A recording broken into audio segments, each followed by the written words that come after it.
first ever factory outlet, Chandanagar, Mukunda Jewelers, opening soon. No making charges.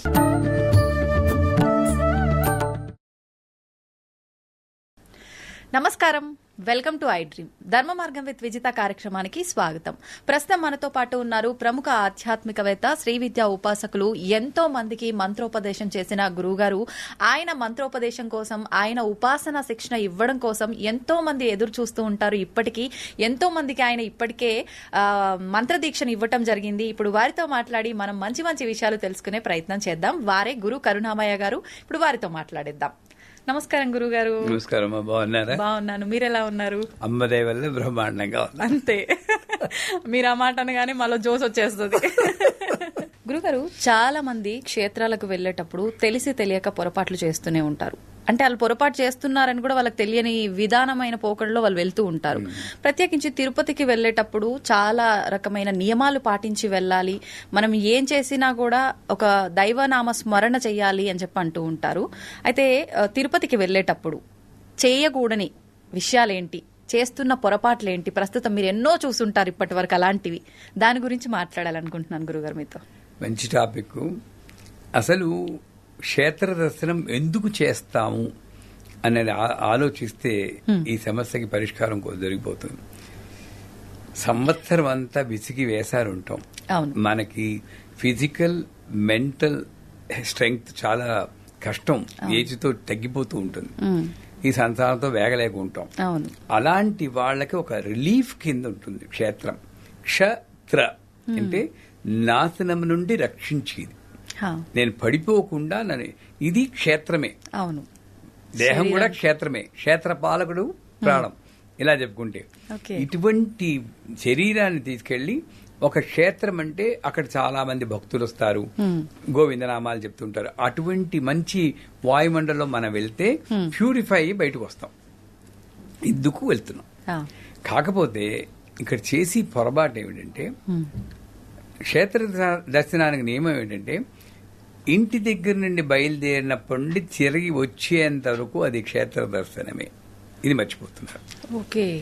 అంటే నేనేం చేయాలి అంటే, పూర్వకాలంలో చేతస్థంగా అనుకోవద్దు, పూర్వకాలంలో ఉన్న నియమాలు చెప్తున్నాను.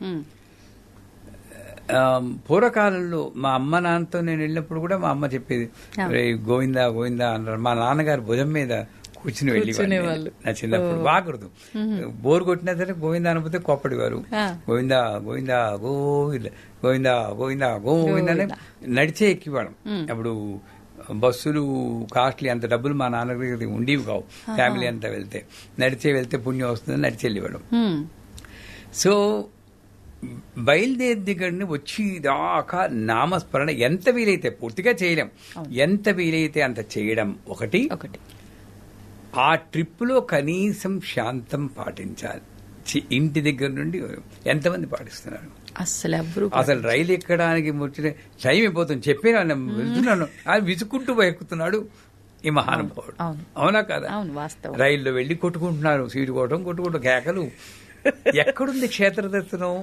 వెళ్ళకపోతే మంచిది. తర్వాత మీకు తిరుపతి లాంటి ప్రదేశం అన్నారు కాబట్టి, నేను 3 రోజుల క్రితమే వెళ్ళాం. అప్పుడే అనిపించింది నాకు ఈ టాపిక్ చెప్తే ఎవరైనా అడిగితే బాగుంటుందని. నా అదృష్టం బాగుంది, మీరు అడిగారు. కానీ అసలు తిరుపతి లాంటి ప్రదేశంలో విఐపి బ్రేక్ దర్శనమే. ఆ రోజు నేను వెళ్ళిన రోజు నాకు అనుకోదు, కానీ నా రోజు బాగోలేక చాలా మంది వచ్చేసారు, తూచి పారేశారు. పేరుకి విఐపి బ్రేక్ దర్శనమే, కానీ ఒక్క మహా ఉంటే 5 సెకండ్లు చూసుంటానేమో దేవుణ్ణి. మరి ఇదే ఇలా ఉంటే సర్వదర్శనం ఎలా ఉంటుంది? పాపం వాళ్ళు 12 గంటలు 13 గంటలు నిల్చుని వాళ్ళని, దేవస్థానాన్ని తప్పు పట్టలేం.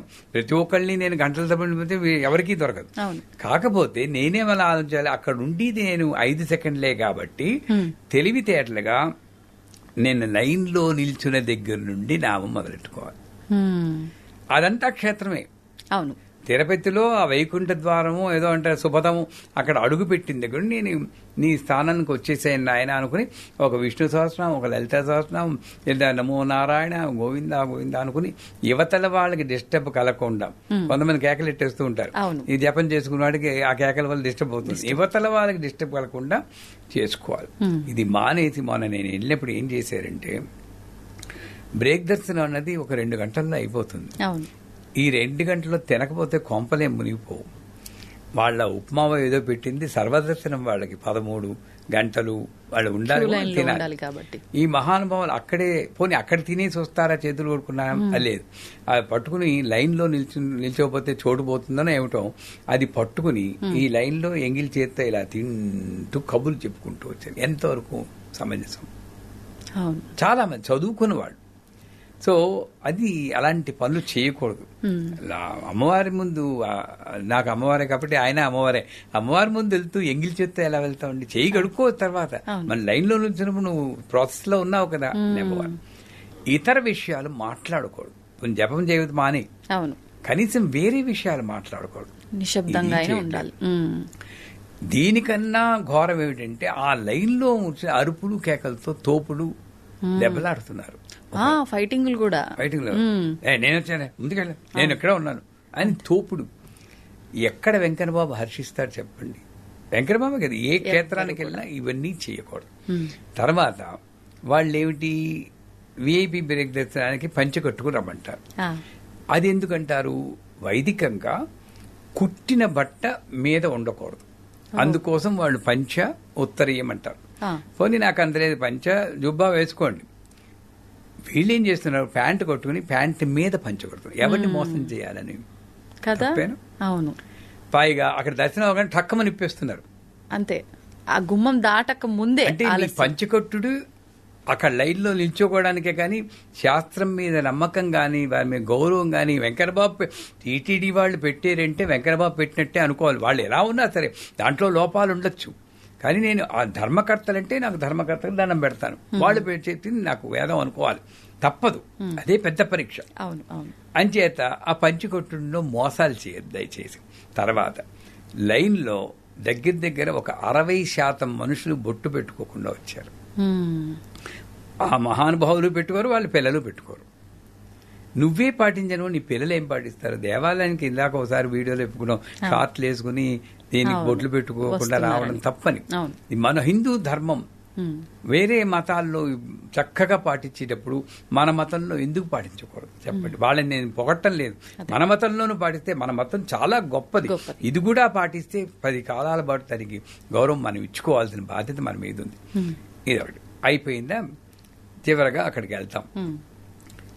వెంకన్నబాబుని ఇక్కడి నుంచి చూస్తున్నంతసేపు అక్కడికి వెళ్ళేటప్పటికి వీళ్ళు ఫోన్కు వచ్చిన అంతదాకా కబుర్లు చెప్పుకుంటున్నారు, గోవిందా గోవిందా గోవిందని.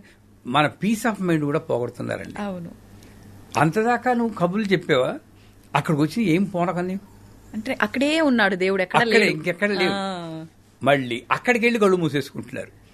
ఏ దేవుడు చూడడానికి అయితే తహతహలాడేవో ఆడు పోయి కళ్ళు ఇప్పుకుని నాయనా అని చూడాల్సింది పోయి చివరి నుండి దేవుడా గోవిందా గోవిందా అంటే మళ్ళీ తోసేసారు, వాడిని తిడుతున్నావు. అవును, ఎవరు తప్పు?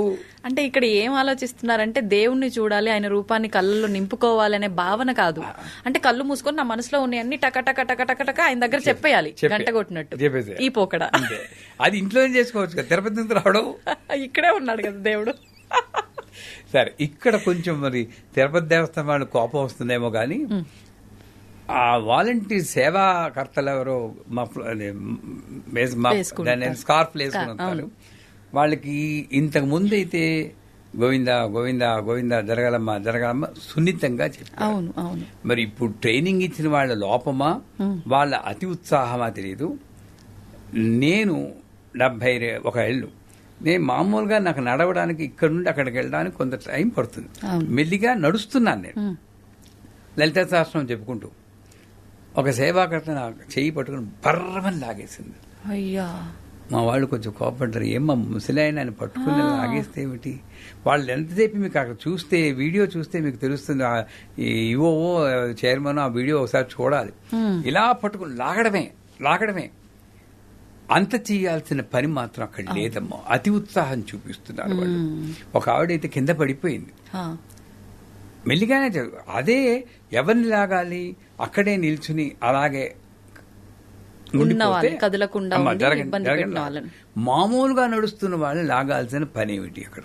అంటే మేము ఏదో పని చేస్తున్నాం ఇక్కడ అనే ఒక చూపించుకోవడం కోసం అయి ఉంటది. అది వాళ్ళు అది మానాలి. అక్కడ ఉన్న వాళ్ళు ఎంతో దూరం నుండి పాపం మన విఐపి బ్రతనం సర్వదర్శనం వచ్చిన వాళ్ళు ఎంత వదులుకుని వస్తారండి పాపం 12 గంటలు.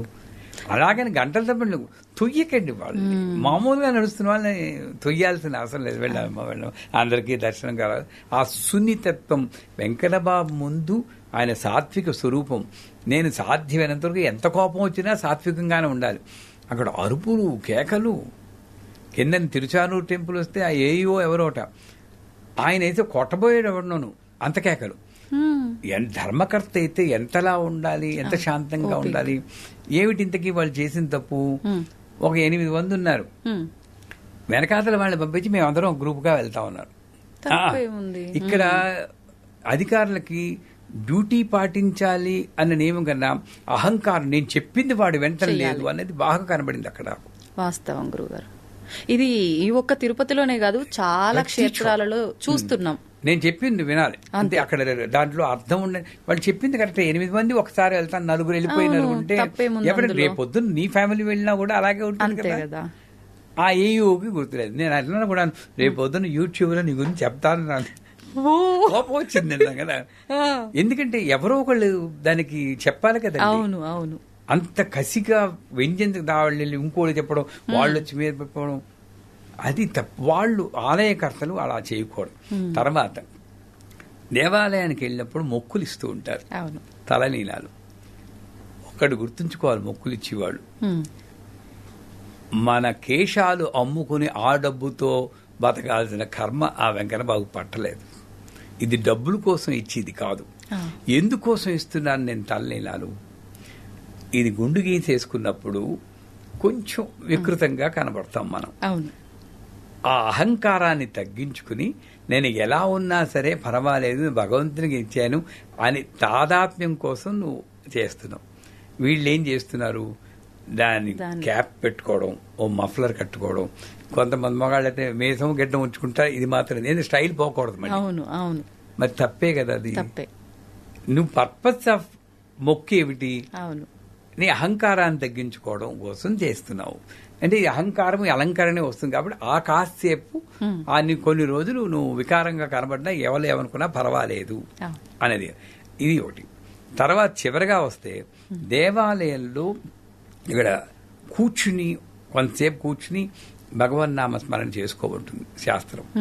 ఆ విమాన వెంకటేశ్వర్లో లేదా శ్రీశైలం వెళ్ళినప్పుడు అక్కడ రుద్రనమ్మకం చదువుకోవడం. అక్కడ ఎలాగా చదవనివ్వరు, ఇక్కడ కూర్చుని చదవచ్చు కదా. కొంచెం ఒక 5 నిమిషాలు కూర్చోవచ్చు కదా.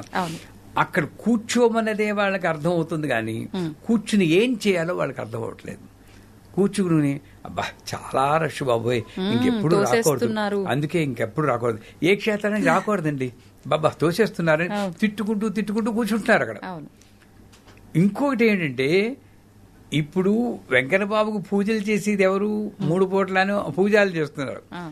ఆయన నైవేద్యాలు పెట్టి ఆయన నిజంగా మామూలుగా వెంకన్నబాబు కోపం వచ్చింది, ఒరే నా పూజలు నువ్వు తిడతావురా, ఎప్పుడో సంవత్సరానికి ఒకసారి వస్తావు నువ్వు, వాడు రోజు చేస్తున్నాడు పూజలు, వాడి పడుకు తిడతావని కోపడ్డు. జ్ఞానం ఉండాలి నాకు. అసలు ఎందుకు ఆ గోలంతా ఎందుకు? నేను ఒక నామస్మరణ చేసుకోవాలి. విమాన వెంకటేశ్వర ఇక్కడ ఎంతసేపు ఉండిస్తే అంతే అలా తీసుకుని తర్వాత హుండీ ఉంది అక్కడ. ఇక్కడే కాదు, మన శ్రీశైలం అయినా కాశీ అయినా హుండీ దగ్గరకు వచ్చేటప్పటికి అప్పుడు తీసి మహానుభావుడు ఇలా లెక్క పెడుతూ ఉంటారు. వాళ్ళ డబ్బు ఏదో ఈయనకి దానం చేస్తున్నట్టు. తప్పేనా? తప్పే. ఆయన ఇచ్చిన డబ్బే. అవును. నేనేం చేయాలి? నిజంగా గట్స్ ఉన్నవాడైతే జేబులో చేయిపెట్టి గోవిందా గోవిందా గోవిందా అని చూడకూడదు. ఎంత వేసేనో అన్నది కూడా చూడకూడదు. అది నిజమైన ఉండిలో వేయడం. లేదు మీకు కావలిస్తే ఎంత వేయాలో అంతే ముందు పెట్టుకోండి. అప్పుడు ఆయన ప్లాన్ పండుతాడు. వెంకన్నబాబు మామూలు వాడు కాదు. నువ్వు అనుకుంటావు ఎవరికో 1000 రూపాయలు తెలిసి అది కూడా ఇక్కడ పెడతావు, మొత్తం వచ్చేస్తుంది. అందుకే కళ్ళు మూసుకుని ఏమన్నాడు, ఎందుకంటే తలుదితే గుండె గుబేలు పట్టు డబ్బులు ఎత్తే. నేను ఎప్పుడు గొప్పగా చెప్పుకోవట్లేదు. నా జేబులో చేయి పెట్టి ఎంత వస్తే అంతే వేస్తాను. ఓసారి అయితే మొత్తం అంతా వేసేటప్పటికి కిందకి రావడానికి నాకు డబ్బులు లేక కారులో వచ్చాక సరిపోయింది. పెట్రోల్ కొట్టించడం డబ్బులు డ్రైవర్ని అడిగి పెట్రోల్ కొట్టించుకున్నాను నేను. నా దగ్గర కార్డులు ఉండవు. అంటే నేను నా డబ్బు ఇస్తున్నానని కాదు, ఆయన ఇచ్చిందే నేను ఆయనకి ఇస్తున్నాను అని.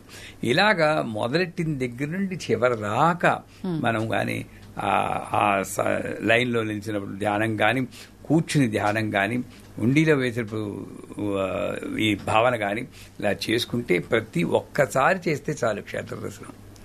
ఇవన్నీ మానేసి చెయ్యకూడని పనులు చేస్తున్నాం కనుకనే ఎన్ని క్షేత్రాలు దర్శనం చేసుకున్నా, ఎన్నిసార్లు వెళ్ళినా కూడా మన సమస్యల్లాగే ఉంటుంటాయి. సో ఇవన్నీ పాటించండి.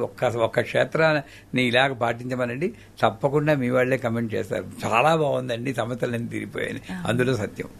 చూద్దాం నిజంగా ఎంతమంది కామెంట్ చేస్తారు. కానీ ఇది మాత్రం ప్రతి ఒక్కరికి కనెక్ట్ అయ్యే టాపిక్ గురువుగారు. నిజంగా నాకే చాలా కనెక్ట్ అయినాయి ప్రతి ఒక్క టాపిక్ మీరు చెప్తుంటే. అదే మగవాళ్ళ పంచ వెంటనే తీసేయడం కానివ్వండి, వీళ్ళు తోసేయడం కానివ్వండి, ప్రతి ఒక్కటి. నాకు లాస్ట్ టైం శ్రీశైలం వెళ్ళినప్పుడు కూడా సేమ్ ఎక్స్పీరియన్స్. స్పర్శ దర్శనానికి వెళ్తే పిల్లలు అని కూడా చూడకుండా మేము వెనకాల ఉన్నాం, పిల్లలు ముందున్నారు. ఆ లాగేటప్పుడు తెలియకుండానే తల గట్టిగా తగిలి బయటకు వచ్చిన తర్వాత అదంతా బొప్పి గట్టి ఇబ్బంది పడ్డారు. మా పిల్లలు, మా సిస్టర్ పిల్లలే. ఇట్లా ర్యాష్ బిహేవియర్ చాలా మందిలో ఉంది. ఇది ప్రతి ఒక్కరికి కనెక్ట్ అవుతుంది. నిజంగా ప్రతి ఒక్క దాంట్లో మార్పు రావాలి.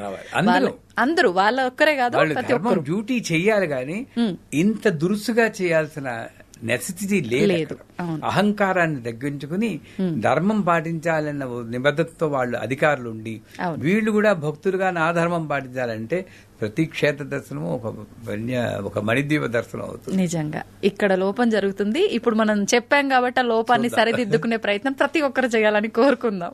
గురుగారు, ప్రతి ఒక్కరు కూడా అనుకుంటారు అంటే భగవంతుణ్ణి ఎంతో భక్తితో పూజిస్తాము, మనసులో అంటే కోరికల కోసమే అని కాకపోయినా ఖచ్చితంగా భగవంతుడు ఉన్నాడు, మాకు ఆయన ఆ కోరిక నెరవేరుస్తాడు, ఆ కష్టం నుంచి గట్టెక్కిస్తాడు అని చెప్పి వేడుకుంటాం. చేయాల్సిన విధానం అంతా ఆచరిస్తాం. కానీ ఆ విధానాన్ని తీర్చే ముందు, మన సంకల్పం నెరవేర్చే ముందు అమ్మవారైనా సరే, స్వామి అయినా సరే చాలా పరీక్షలు పెడుతుంటారేమో అనిపిస్తుంది. నిజంగా అలా పరీక్షలు పెడుతుంటారంటారా? పరీక్షలు పెట్టి అవి పూర్తయిన తర్వాతే ఆ కోరిక నెరవేరుతుందంటారా? ఇది అంటే నాకు కూడా అనిపించింది పర్సనల్ గా చాలా సార్లు. ఇది వాస్తవం అంటారా? అసలు ఏంటి? మేము మామూలుగా ఆలోచిద్దాం, ఇలా హెవీ టాపిక్ ని చిన్నపిల్లల్లా ఆలోచిద్దాం. తప్పకుండా. ఆటో క్లాస్ చదివి వాడికి పరీక్ష పెడతారు. అవును. ఏబిసిడీలో ఏదో. అవును. పోస్ట్ గ్రాడ్యుయేషన్కి వెళ్ళి వాడికి పరీక్ష పెడతారు. ఆటో క్లాస్ వెళ్ళేవాడు మామూలుగా ఏదో హలో హలో అని దేవుని పలకరించి ఒక అగరబత్తి వెలిగించేవాడు అనుకోండి. నేను అమ్మవారిని ప్రసన్నం చేసుకోవాలి, ఆవిడ వల్ల నేను అశేషమైనటువంటి ఆధ్యాత్మిక జ్ఞానాన్ని పొందాలి, పుణ్య కీర్తిని సంపాదించాలి, ఇవన్నీ భావనలతో నేను ఉపాసన చేస్తే మరి వీడికి నిజంగా అటువంటి వాల్యూ, అర్హత ఉందా లేదా అని పరీక్షించాల్సిన ఒక సిస్టమ్ ఒకటి ఉంటుంది కదా. అవును, అంతే కదా. సో అర్హతను నిర్ణయించడం కోసం ఒకటి. రెండోటి, a person who takes difficulty as an opportunity is a saint. Who takes opportunity as a difficulty is a normal person అంట. నాకు పరీక్షని ఎవడికి పరీక్ష పెడుతుంది? ఒక చిన్న విషయం, మా గురువు గారు నవావరణ పూజని శ్రీ విద్యలో చాలా కష్టమైన లాస్ట్ పూజ అనమాట. అది న్యాయంగా చెప్పాలంటే 16 గంటల పూజ. మా గురువు గారిని censor cut cut cut cut అని ఇది అక్కలేదు మనకు అక్కలేదని 4 గంటలకు కుదించారు. కుదించి మాకు ఇంకా నేర్పలేదు. నాకు ఒక పుస్తకం ఇచ్చే రోజు, సుబ్బు, నన్ను సుబ్బు అని పిలుస్తారు ఆయన, సుబ్బు నువ్వు ఇది రేపు చేస్తున్నావు అన్నారు. అప్పుడు కొంచెం యంగ్ ఏజ్ కదా, ఉక్రోషం వచ్చింది. కనీసం పూజ పేరైనా చెప్తారా, మాకు టీచ్ చేయడం మాట అటుండండి, పేరైనా చెప్తారా అని అడిగాను. ఇన్ని నవావరణ పూజ అంటారు, శంకరాచార్య వాళ్ళు పీఠంలో వాళ్ళు చేస్తారు. ఓహో, దానికి ట్రైనింగ్ లేదు, నేను చెయ్యాలి. అదే రేపే మళ్ళీ 200 మంది వస్తున్నారు, కామాఖ్య పీఠంలో నువ్వు చేస్తున్నావు. ఎంత పెద్ద పరీక్ష అండి. కానీ మా గురువు గారి ట్రైనింగ్ వల్ల, మా అమ్మ ఇచ్చిన ట్రైనింగ్ వల్ల ఏదో నాలో కెపాసిటీ లేకపోతే మా గురువు అంత పరీక్ష పెట్టడు, ఆయనే ఇస్తాడు స్ట్రెంగ్త్ అన్నారు. మార్పు నాలో వచ్చింది. సూపర్. నేను చెయ్యాలి పరీక్షలా పెట్టుకోలేదు. నేను ఒక ఛాలెంజ్, ఒక అవకాశం తీసుకుని నేను ఎలాగైనా సరే దీన్ని సాధించాలని ఆ రాత్రంతా ఫిజిక్స్ కెమిస్ట్రీ చదివినట్టు చదివేశాను. మర్నాడు చేసాను 200-300 తప్పులతో చేస్తుంటాను. బట్ ఎలా చేసేవు అన్నది కాదు ముఖ్యం సుబ్బు, చేసేవా లేదా అన్నది ముఖ్యం. అది నేర్చుకోవాలన్నారు తర్వాత నెక్స్ట్ డే గురువు గారు. అంచేత పరీక్ష అన్నది లేకపోతే నీకు అసలు ఆ స్థితికి వెళ్ళడానికి వాల్యూ ఉందా లేదని ఎవాల్యుయేషన్ లేకుండా నువ్వు అక్కడికి వెళ్ళినా నీకు ఉపయోగం ఉండదు.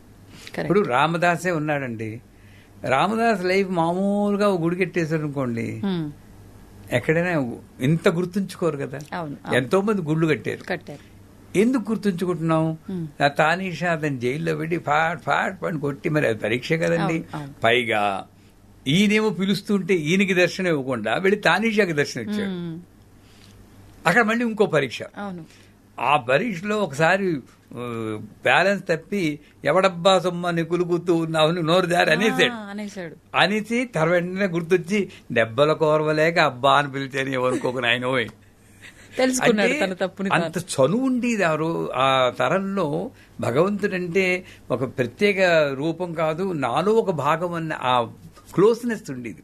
అంచేత పరీక్ష అమ్మ అనుగ్రహం దగ్గరికి వెళ్ళి కొలిది 100% ఏదో రకంగా ఒక బంగారమే ఉందండి. బిస్కెట్ లా ఉంటుంది. బిస్కెట్ ఏం చేస్తారండి, తింటారా? మరి నగేసుకోవాలా? నగేసుకుంటే కొలిమిలో కాల్చాలా? నీకు ఒక రూపు ఇవ్వాలంటే బంగారాన్ని ఎలా కాలుస్తున్నావో అలాగే నీకు ఒక రూపు ఇవ్వాలంటే అమ్మ కూడా నిన్ను అలాగే కాలుస్తుంది. అంటే బంగారంలా కాదు, పరీక్ష పెడుతుంది. నేనేమనుకోవాలి, పరీక్షలు వచ్చి కొలిది ఎంత పాడోళ్ళకి ఎంత పరీక్ష రాలేదు. కుంతిదేవుంటుంది వచ్చి జన్మ అంటున్నా కూడా నాకు ఇలాంటి జన్మ ఈ తల్లి, ఎందుకంటే ఎంత బాగా నీవు దగ్గరయ్యావు అని అనుకుంటుంది కదా. అంచేత పరీక్షల్ని నేను అమ్మకి దగ్గరయ్యే ఒక ఉపకరణం కింద నేను భావిస్తే నేను పరీక్ష కింద భావించను. ఎన్ని పరీక్షలు పెట్టారు మా గురువు గారు కానీ నా జీవితంలో కానీ విపరీతంగా వచ్చాయి. పెద్ద టాపిక్ అది. అంటే పరీక్ష పెడుతుందంటే 100% పెరుగుతుంది. మరి నువ్వు కోరుకున్నది లేదా నోరు మూసుకుని మామూలుగా ఒకరి తెలుగుతూ కూర్చో, పర్లేదు, నేనేమీ పరీక్ష పెట్టాను. కానీ ఇక్కడికి రావాలి అంటే వారు చరిత్ర పుణ్యకీర్తి సంభాషణ అమతిర్మేధ శృతి స్మృతిరంతమా పుణ్యకీర్తి పుణ్యలభ్య. పుణ్యకీర్తి ముందు అమతిర్మేధ శృతి స్మృతి అన్న పదాలున్నాయి. అంటే నువ్వు ఏ ఆలోచన వచ్చినా సరే దానికి లొంగకుండా ఈ ఆలోచన అమ్మ వల్లే వచ్చింది, ఆలోచన ముందు అమ్మ ఉంది అన్న స్థితికి నువ్వు చేరాలి. దానికి పరీక్ష పెడుతుంది. శృతి స్మృతి, వేదము ఉపనిషత్తు చదువుకోవాలంటే నీ కంటతా వచ్చిందంటే 64 ఏళ్ళు పడుతుంది 4 వేదాలు పట్టుకుంటే అనేది ఎవరో చెప్పారు. 16 ఏళ్ళు ఒక వేదానికి, అంత వయసు మన దగ్గర లేదు. అంటే వేదం వచ్చిందా అని చూడకుండా వేద సారం నీకు వంట పెట్టిందా అని అక్కడ పరీక్ష పెడుతుంది. శృతి అనుత్తమ, నువ్వు మామూలు వాళ్ళగా ఉన్నావా లేక యునిక్ గా ఉన్నావా? రోడ్డు మీద ఎవడో గిలగలా కొట్టుకుంటూ ఉంటాడు, నువ్వు వీడియో తీసి యూట్యూబ్ లో పోస్ట్ చేసుకుంటున్నావా లేక వాడికి ఏమైనా సాయం చేస్తున్నావా? ఆ పరీక్ష పెడుతుంది. రేపు నీకు ఒక పరీక్ష పెడుతుంది. అనుత్తమ, నువ్వు ఎందుకంటే ఒక చరిత్రలో మిగిలిపోతావు. ఎంతమంది గుర్తుంచుకుంటున్నారు? మనం పోయామనుకోండి, ఎంతమంది గుర్తుంచుకుంటారండి? మన ఫ్యామిలీ మెంబర్సే 10 నెల రోజులు 3 నెలలు గుర్తుంచుకున్న తర్వాత మళ్ళీ మామూలే అయిపోతుంది. మళ్ళీ రమణ మహర్షి, రామకృష్ణ పరమహంస, శంకరాచార్యులు వాళ్ళని ఎంతమంది గుర్తుంచుకున్నారు? మహాత్మా గాంధీ వాళ్ళు యూనిక్ పర్సనాలిటీ. వాళ్ళు ఎంత అనుభవించారు, జైళ్ళకి వెళ్ళారు. క్యాన్సర్ వస్తే ఆ పురుగు కింద పడిపోతే మళ్లీ పురుగును పీచి పెట్టారు. ఏమీ మామూలుగా ప్రాపంచికంగా మనం అనుభవించేది ఏది అనుభవించలేదు. అదే పెద్ద పరీక్ష వాళ్ళకి. చేత పరీక్ష పెడుతుందా అంటే 100% పెడుతుంది. కానీ ఆ పరీక్ష తట్టుకుని శక్తి కూడా ఆవిడే ఇస్తుందన్న నమ్మకంతో ముందెళ్తే పరీక్ష ఒకసారి దాటి అటు వెళ్ళేవా ఆ చంద్రార్కం మనం ఉంటాం. అది మాత్రం సత్యం. నా జీవితంలో మొట్టమొదటి గురువుగారి దగ్గరికి వస్తే నేను నీ జీవిత లక్ష్యం ఏమిటంటే చాలా రోజులు కొన్ని వేల మంది నన్ను గుర్తుంచుకుండాలి, మంచిగా గుర్తుంచుకుంటూ ఉండాలి. వీడురా ఇదిరా జీవితం అనుకుంటే అన్న జీవితం నాకు వచ్చేటట్టు అనుగ్రహించండి నన్ను. సూపర్. ఎందుకంటే నాకేం కోరికలేదు. కానీ చాలా తక్కువ ఆలోచిస్తారు ఇలా కదా గురుగారు. అంటే గురువు ఇచ్చిన అనుగ్రహం అదృష్టం అనుకోండి. అలా అదే, అంతకన్నా లేదు నాకు ఏమి. ఇప్పుడు కూడా అంతే. ఇప్పుడు నాకు తృప్తే. నేను వెళ్ళిపోయినా కూడా తరతరాలు నన్ను అనుకుంటూ ఉంటారు. నాకేం బెంగలేదు. వెనక్కి తిరిగి చూస్తే తృప్తే గాని నాకు బెంగలేదు. ఆ జీవితం రావాలి అంటే నేను పడ్డాను, ఎన్ని పడతాం, విపరీతంగా పెద్ద పెద్ద స్వామీజీలు, శంకరాచార్యులు వారు వాళ్ళందరూ పడ్డారు. అగ్ని ప్రయోగం జరిగింది ఆయన మీద. ఇవన్నీ తట్టుకుని అమ్మ అనుగ్రహంతో నిలబడ్డాడు గనకనే ఇంతెందుకు ప్రహ్లాదుని తీసుకోండి. అవును, హిరణ్యకశిపుడు ఎన్ని హింసలు పెట్టలేదు, ఒక్కసారైనా మానేడా. మన వాళ్ళు ఆ ప్లేస్ లో ఉంటే బాబు సరెండర్ అయిపోతాం కదా. దేవుణ్ణే తిట్టేస్తుంటారు. చివరికి ఎలాగా సినిమాలు చూపిస్తాడు, కిందకి పడిపోతూ ఉంటే ఆ నేల మీద టచ్ చేయదాకా పట్టుకోడు. అవును, అంటే ఎంత పరీక్ష అండి అది. మరి ఇతను భక్తుడని తెలుసు, అక్కడి నుండి పడేటప్పుడే పట్టేసుకోవచ్చు కదా. కిందకి పడిదాకా నువ్వు నమ్మకం పెట్టుకుంటావా, అప్పుడే నేను దొరుకుతాను. ఇవన్నీ మనకి నిదర్శనాలు. చేత మనం మన జీవితంలో అటువంటి పరీక్షలే వాళ్ళు తట్టుకున్నారంటే ఇవన్నీ చిన్న చిన్నవే అనుకున్నామా, ముందుకెళ్తాం. అద్భుతం గురుగారు. నిజంగా ప్రతి ఒక్కరు ఈ భావనతో ఉండాలి.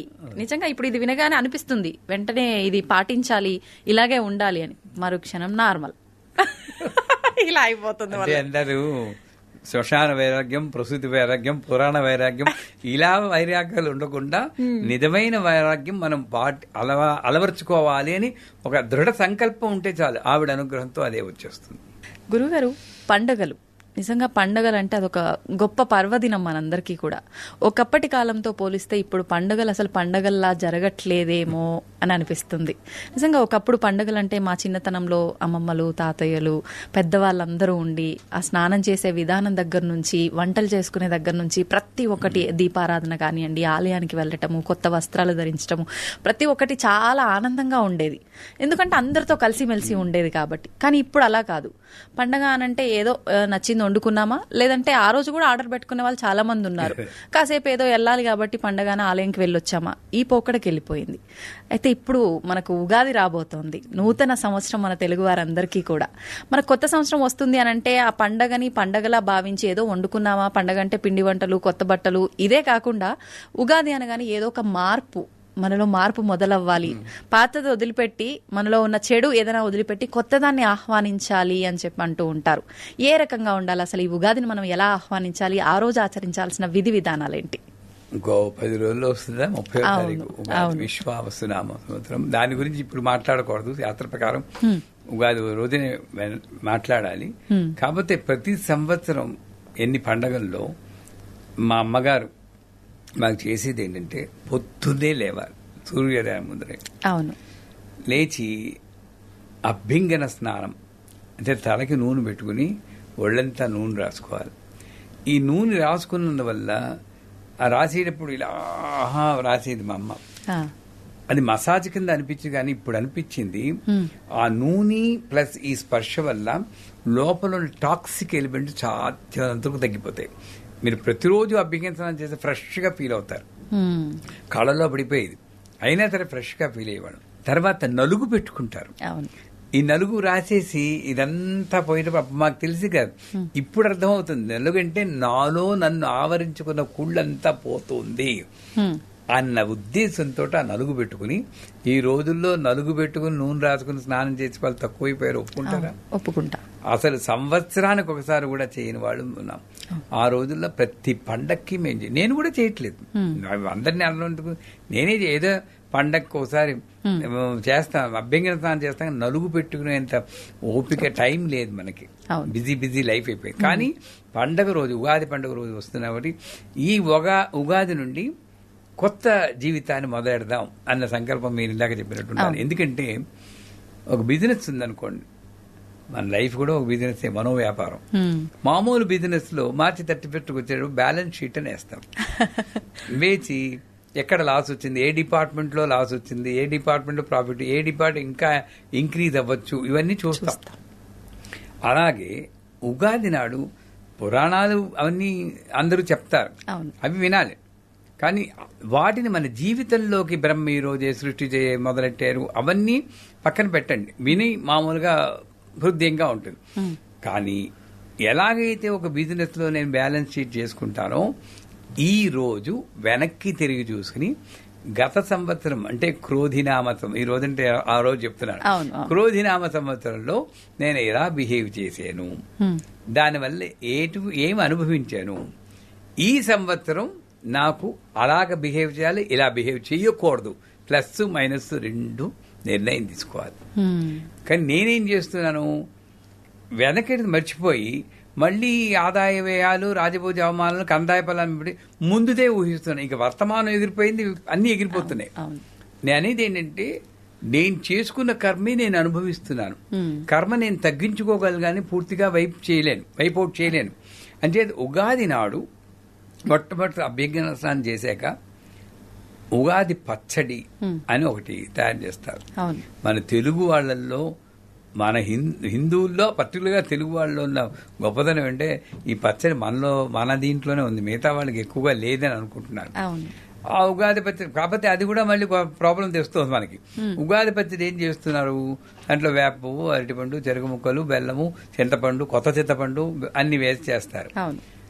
కర్మగాలి వీడు వేప చిగురు ముందు తగిలింది అనుకోండి, అమ్మో చేదొచ్చేసింది, జీవితం అంతా అయిపోయింది అనుకుంటున్నారు. ఆ సెంటిమెంట్, మూఢనమ్మకం వదిలేయాల్సింది. అది మూఢనమ్మకమే. ఎందుకంటే ఇది నీ జీవితాన్ని గ్యాంబుల్ చేయకూడదు. ఇది గ్యాంబ్లింగ్. ఎవరో చేస్తారండి, మీరు చేయరండి. ఎవరో వంట మనిషి చేస్తారో, ఇంకోటి ఎవరు చేస్తారు, మీ అక్కయ్య చేస్తారు, అమ్మాయి చేస్తారు. వాళ్ళు వేసేటప్పుడు ఏ పాళ్ళలో కలిసారో మీకేం తెలియదు. మన కర్మగాలి అది వచ్చింది, గ్యాంబ్లింగ్ లో వచ్చింది.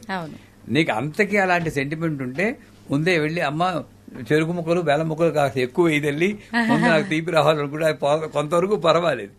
కానీ నేను ఆ ఉగాది పచ్చడి వెనకాతలు ఉన్న రహస్యం నేను తెలుసుకోలేకపోతున్నాను. I'm mentally getting prepared to see the 6 రుచుల్లాగా, 6 రుచుల్లాగా, 6 టేస్ట్ లాగా నా జీవితంలో ఎటువంటి అనుభవాలు వచ్చినా నేను రెడీగా ఉన్నాను. ఇన్వైట్ చేయను కానీ యాక్సెప్ట్ చేస్తున్నా. ఇన్విటేషన్ ఇస్ డిఫరెంట్, యాక్సెప్ట్ చేస్తున్నా.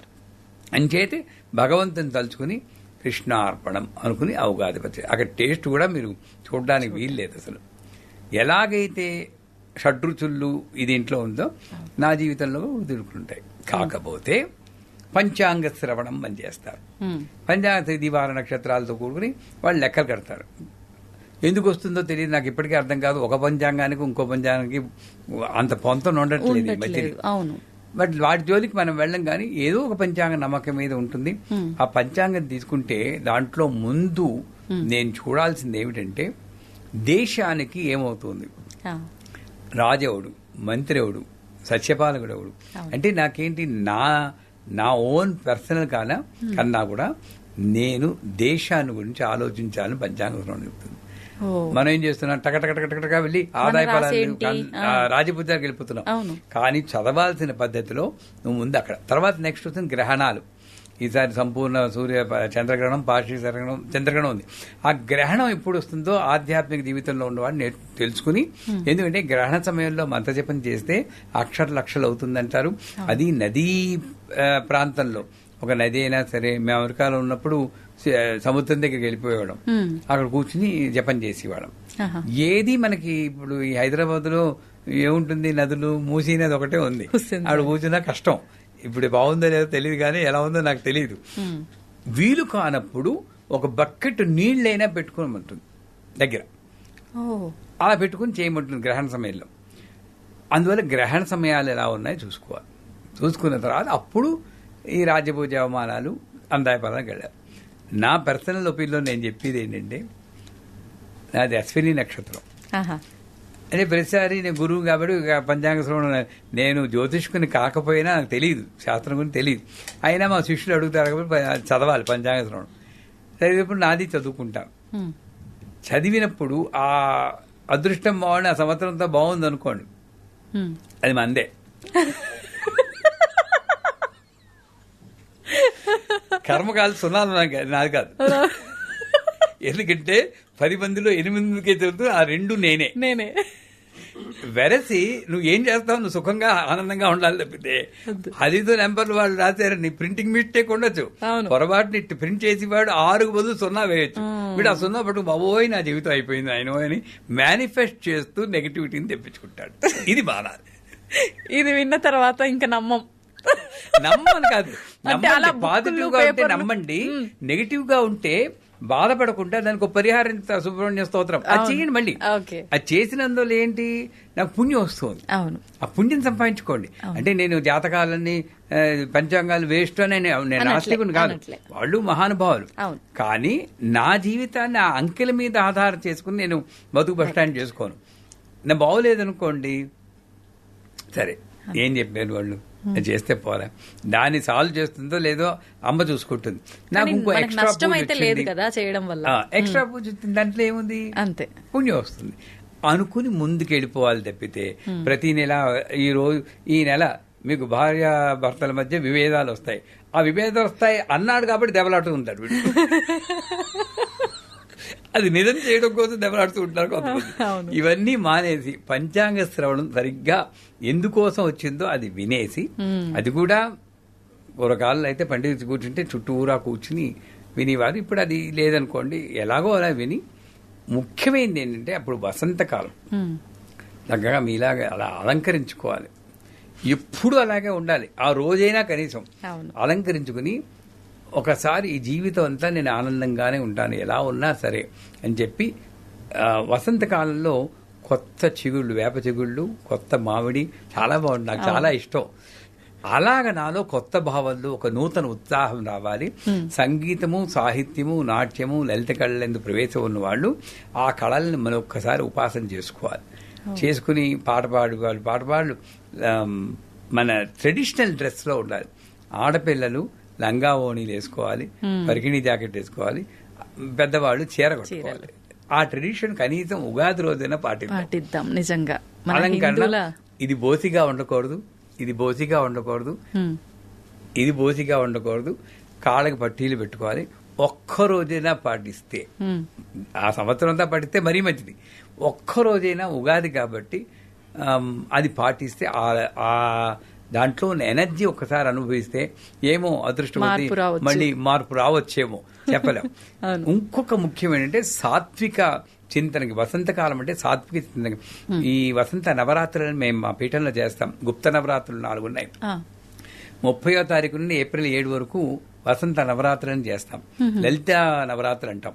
లలిత అంటేనే లాలిత్యం.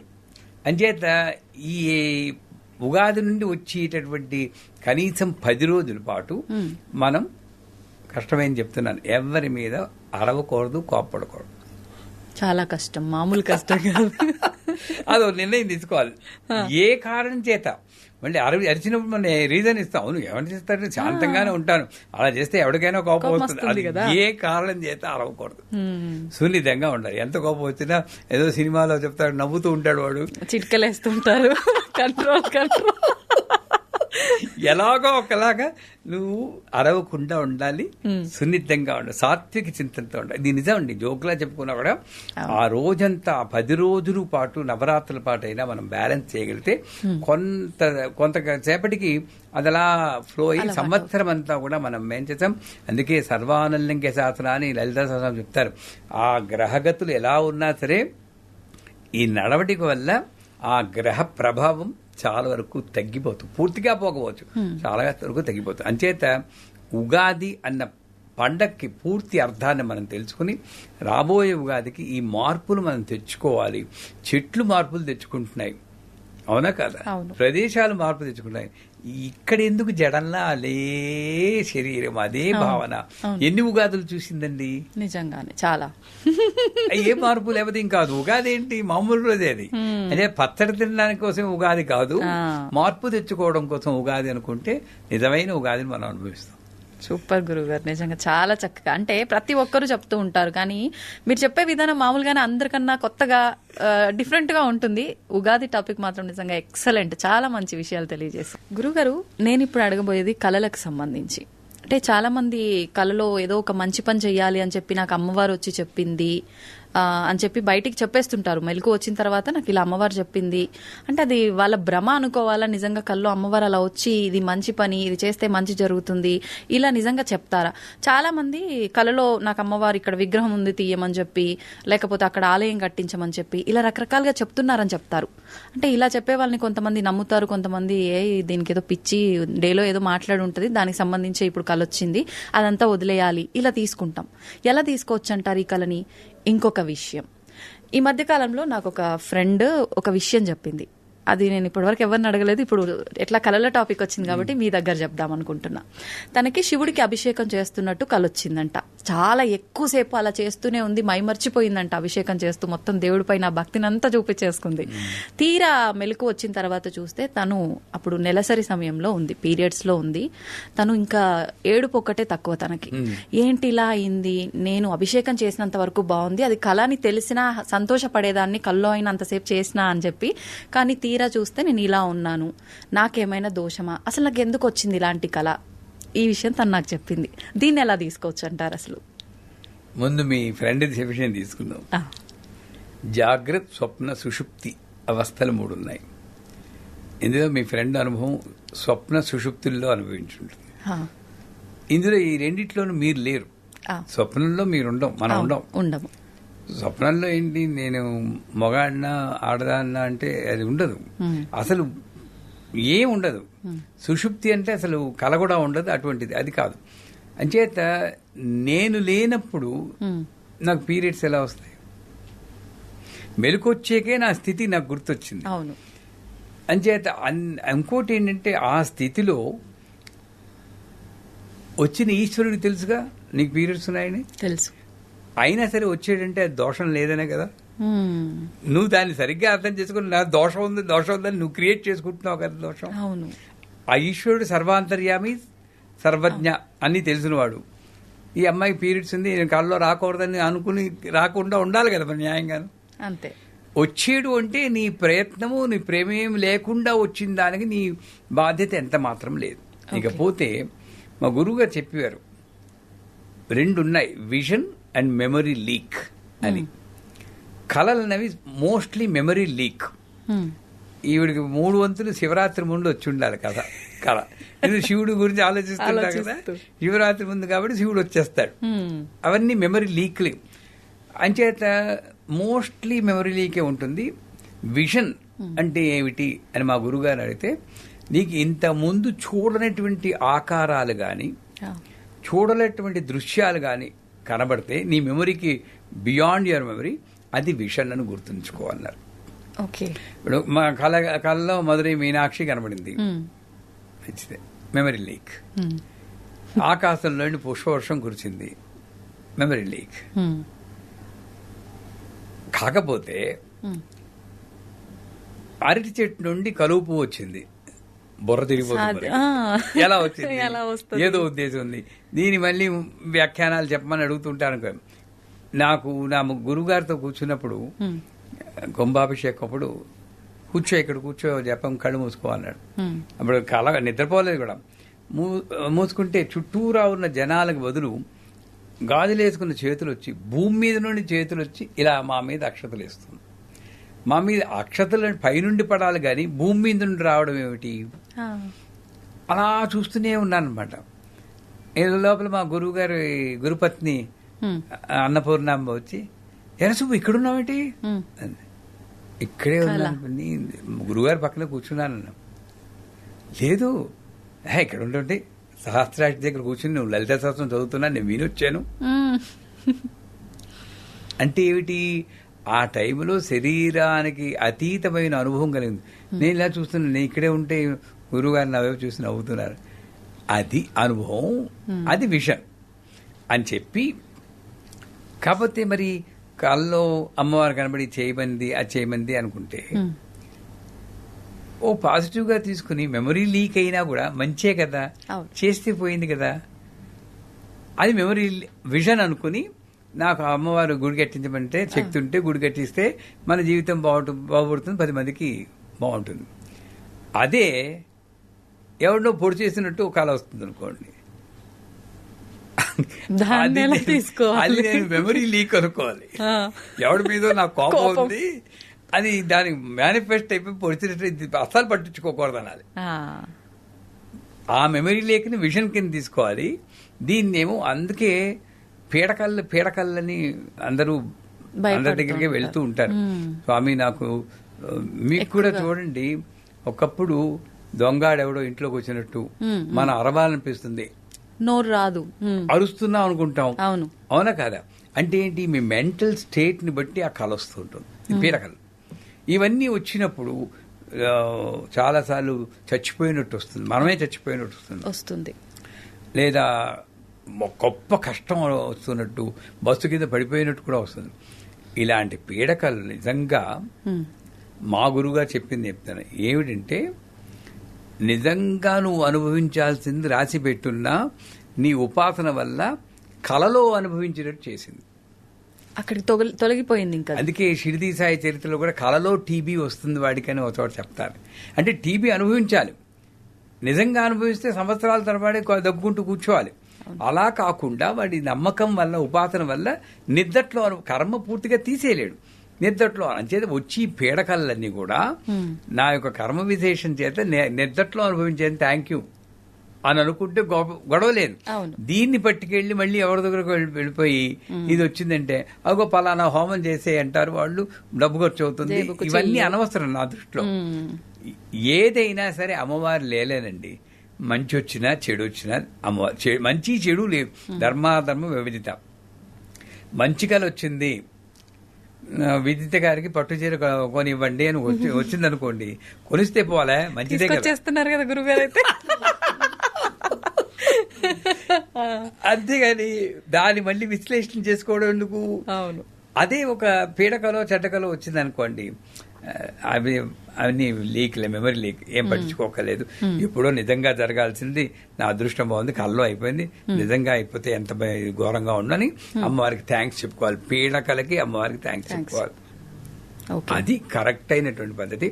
ఎందుకంటే కళల్లో అమ్మవారు చెప్పింది నిజంగా వచ్చిందా అంటే, నమ్మితే అమ్మ లేకపోతే బొమ్మ అని అంటూ ఉంటారు కదా, అలాగే మంచి నమ్మకం ఉండడం ఎప్పుడు మంచిదే. రేపు ఏమిటో గ్యారంటీ లేదని అన్ని వేదం చెబుతుంది, ఉపనిషత్తు, కానీ నెక్స్ట్ వీక్ కలుస్తాను ఏ ధైర్యంతో చెప్తున్నావు? పాజిటివ్ కాబట్టి. అలాంటి పాజిటివ్ యాటిట్యూడ్ తీసుకుంటే ప్రతి కళ మంచిదైతే మనం వెంటనే చేసుకుంటే శక్తి అనుసారం మంచిది, లేదా విపరీతంగా వచ్చిందంటే పర్లేదు నాది కాదు అనుకుని బ్రష్ ఆఫ్ చేసుకోవడం మంచిది. సూపర్ గురుగారు. అంటే మీరు చెప్పిన దానికి నాకు ఆల్రెడీ అంత క్లియర్ అయిపోయింది. బట్ ఊర్లలో ఎక్కువగా పెద్దవాళ్ళు చెప్తూ ఉంటారు, అంటే పెళ్లికి సంబంధించిన కళ వస్తే ఎవరికో ఏదో జరగబోతుంది అని చెప్పి, నీళ్లు కళలో వస్తే కూడా మనకి ఏదో శోకం అని చెప్పి, ఇలా చాలా రకాలుగా చెప్తుంటారు. అవన్నీ ఒక పెర్మిటేషన్ కాంబినేషన్ థియరీ. 5 మందికి ఈ కళ వస్తే వాళ్ళ, ఇప్పుడు మా దీంట్లో శ్రీమంతం అలవాటు లేదండి అంటుంటారు. అవును అవును. ఎందుకు? శ్రీమంతం ఒక 4 సార్లు అటెంప్ట్ చేస్తే ఏ ముసలమ్మ వెళ్ళిపోయి ఉంటుంది, 70 ఏళ్ళ ఆవిడ. ముసలమ్మ ఎలాగా వెళ్ళాలి, వాళ్ళు శ్రీమంతానికి లింక్ పెట్టేస్తారు. ఈ శ్రీమంతం వల్ల ముసలం వెళ్ళిపోయేవారి 3 సార్లు 3 ముసలం వెళ్తే ఇంక శ్రీమంతం మా ఇంట్లో రాలేదు, మాకు ట్రెండ్. మీ టీవీలో ట్రెండింగ్ అంటారు కదా, ట్రెండింగ్ అయిపోతుంది అంతే. అలాగ వచ్చిందే తప్పితే దీనికి దానికి అసలు లింక్ లేదండి. ఉండే స్వప్న, ఇప్పుడు ఏంటి, ఒకవేళ అలా వచ్చిందనుకోండి, స్వప్న వారాహి అని ఘోరే ఘోరే టాటా స్వప్నం టాటా అని ఒక మంత్రం ఉంది. స్వప్న వారాహి మంత్రం చదువుకుంటే ఒకవేళ అలా వచ్చినా కూడా ఆ దోషం మనకి తగలకుండా ఉంటుంది. అది లేదు, ఒకవేళ ఆ ఫీలింగ్ ఉంటే మనం స్వప్న వారాహి మంత్రం చదువుకుంటే ఆ దోషం ఉండదు. సో అంచేత ఇది వస్తే జరుగుతుంది, అది వస్తే జరుగుతుంది. ఏమండి, అంత ఉపాసన మనం చేస్తున్నామండి, అమ్మవారు వచ్చేసి నీకు లేదు అంత భక్తి ఎక్కడ చూపిస్తున్నాం మనం? అది ఆలోచించుకుంటే మనకి దీని గురించి పట్టించుకోము. అవును అవును. ఆ స్వప్నవారాయం అంతా చేసుకుని మామూలుగా ఉంటాం అనమాట. సంతోషం గురుగారు, చాలా అపోహలన్నీ కూడా క్లియర్ అవుతాయి ఈ వీడియోతో. చాలా మందికి కళ్ళ గురించి, పీడకళ్ళ గురించి ఇబ్బంది పడే వాళ్ళకి ఒక మంచి టాపిక్ ఇది నిజంగా. గురుగారు, పంచమానసిక పూజలు అని చెప్పి నేను విన్నాను ఒకసారి మీతో మాట్లాడేటప్పుడు. అసలు ఏంటి ఈ పంచమానసిక పూజలు? నేను ఎక్కడా వినలేదు, ఎవరు కూడా ఈ టాపిక్ చెయ్యలేదేమో అనుకుంటున్నాను. ఒక్కసారి నేను తెలుసుకొని మన ప్రేక్షకులు కూడా మీ ద్వారా తెలియజేయాలనుకుంటున్నాను. దాని గురించి తెలియజేయండి. ఇది సాధారణంగా ఖడ్గమాల, లలితా సహస్రనామం ఇలాంటి స్తోత్రాలు చదివినప్పుడు ధ్యాన శ్లోకం అవగానే పంచమానసిక ఉపచార పూజాం కరిష్యే అంటారు. అసలు పంచ ఉపచారాలంటే ఏమిటి? గంధ, పుష్ప, ధూప, దీప, నైవేద్యం. ఇవి పంచోపచారం. ఎప్పుడు చేస్తామంటే మరి టైం లేనప్పుడు, పొద్దునే ఫ్లైట్ అందుకోవాలి, అప్పుడు షోడశోపచార పూజ చేయాలంటే టైం ఉండదు. అలాగని మొదలు పెట్టలేము, మనసు ఒప్పదు. అప్పుడు పంచోపచారాలు చేస్తాం. ఇది బాహ్యంగా చేసేది. కానీ జనాలు ఏం చేస్తున్నారు? పంచ మానసిక ఉపచార పూజాం కరిష్యే అన్నప్పుడు అప్పుడు కూడా గంధం పైన వేస్తున్నారు. కానీ యాక్చువల్గా చెప్పింది ఏంటి? మానసిక అంటే మనసులో చేసుకోమని. ఈ మనసులో చేసుకున్నప్పుడు తత్వపరంగా చేసుకోవాలి. నేను ఒక 5-6 రోజుల వరకు కూడా నేను తత్వపరంగానే ఇలా కళ్ళు మూసుకుని గంధం అంటే సత్సంగం, నా మనసులో ఉన్న ఆలోచనలు, బయట ఉన్న స్నేహితులు నన్ను సన్మార్గంలో నడిపించేటట్టు అసోసియేషన్స్ బాగుండాలి. పుష్పం అంటే ఇంద్రియ నిగ్రహం, నేను ఇంద్రియాలను అదుపులో ఉంచుకోవాలి అని నాకు నేను టీచ్ చేసుకుంటూ ఉంటాను, అంటే రిఫార్మ్ చేసుకోవడం. అలాగే ధూపం, నాలోని అరిషడ్ వర్గాలు, కోపతాపాలు పూర్తిగా పోవు, కొంతవరకు కంట్రోల్ చేసుకోవాలి. అప్పుడు వచ్చిన నైస్ క్యారెక్టర్ వల్ల వచ్చిన ధూపమే, ఫ్రాగ్రెన్సే ఆవిడకి జీవితమే అర్పిస్తున్నాను అనేది వాదం. దీపము, కళ్ళు మూసుకున్నా కళ్ళు తెరిచినా అమ్మాయి కనబడాలి. అందుకే నేనే ఒకరికి చెప్పాను, ఇక్కడ కనెక్ట్ అయితే అమ్మలని బొమ్మలుగా కనబడతాయి, ఇక్కడ కనెక్ట్ అయితే బొమ్మలే అమ్మలు అవుతాయి. ఇది కరెక్ట్. అంచేత నాకు కళ్ళు మూసుకుంటే నేను లేనిది ఊహించుకుంటున్నాను, కానీ కళ్ళు తెరిచే వస్తే బొమ్మల్ని అమ్మలుగా నేను చేయలేకపోతున్నాను. ఆ చేసి శక్తి నాకు భావించే శక్తి కావాలి. అది దీపం. నైవేద్యం అనేటప్పటికీ శివశక్తి సామరస్యం నైవేద్యం అంటారు. అంటే ఒకసారి చెప్పే మనం, భార్య భర్త కొట్టుకోకుండా ఉంటే బ్రహ్మాండమైన నైవేద్యం. ఇప్పుడు మన ఇంట్లో కూడా చూడండి, కష్టమే ఇది, చాలా అమ్మో అసాధ్యం, సుదుర్లభ అంటుంది. ఎందుకంటే మన అమ్మా నాన్నే చూడండి, పెళ్లి చేసాక భార్యాభర్తలు, కొడుకు, కోళ్ళు, కూతురు, అల్లుడు కొట్టుకోకుండా ఉంటే వాళ్ళకి ఆనందంగా ఉంటుంది. మనల్ని పుట్టించిన మా వాళ్ళకే అలా ఉంటే విశ్వాన్ని సృష్టించిన ఆవిడకి ఎలా ఉంటుంది? కొట్టుకోకుండా ఉండరా బాబు, నీ పూజలు బాగానే చేయకపోయినా పర్లేదా అని అన్న ఉద్దేశంలోనే పరశురామ కల్పసూత్రంలో శివశక్తి సామరస్యం నైవేద్యం కల్పాను. అది మానేసి గొంటింట్లోనే 2-3 గంటలు పెట్టి ముక్కుతూ మూలుగుతూ పులిహార, దద్దోజనం, గారెలు, బూర్లు అన్ని చేసి ఇంత 21 చేసి అన్ని తినగలమా? ఇప్పుడు ఉన్నట్టే దీంట్లో తినలేం, హెల్త్ ఇష్యూస్ వల్ల.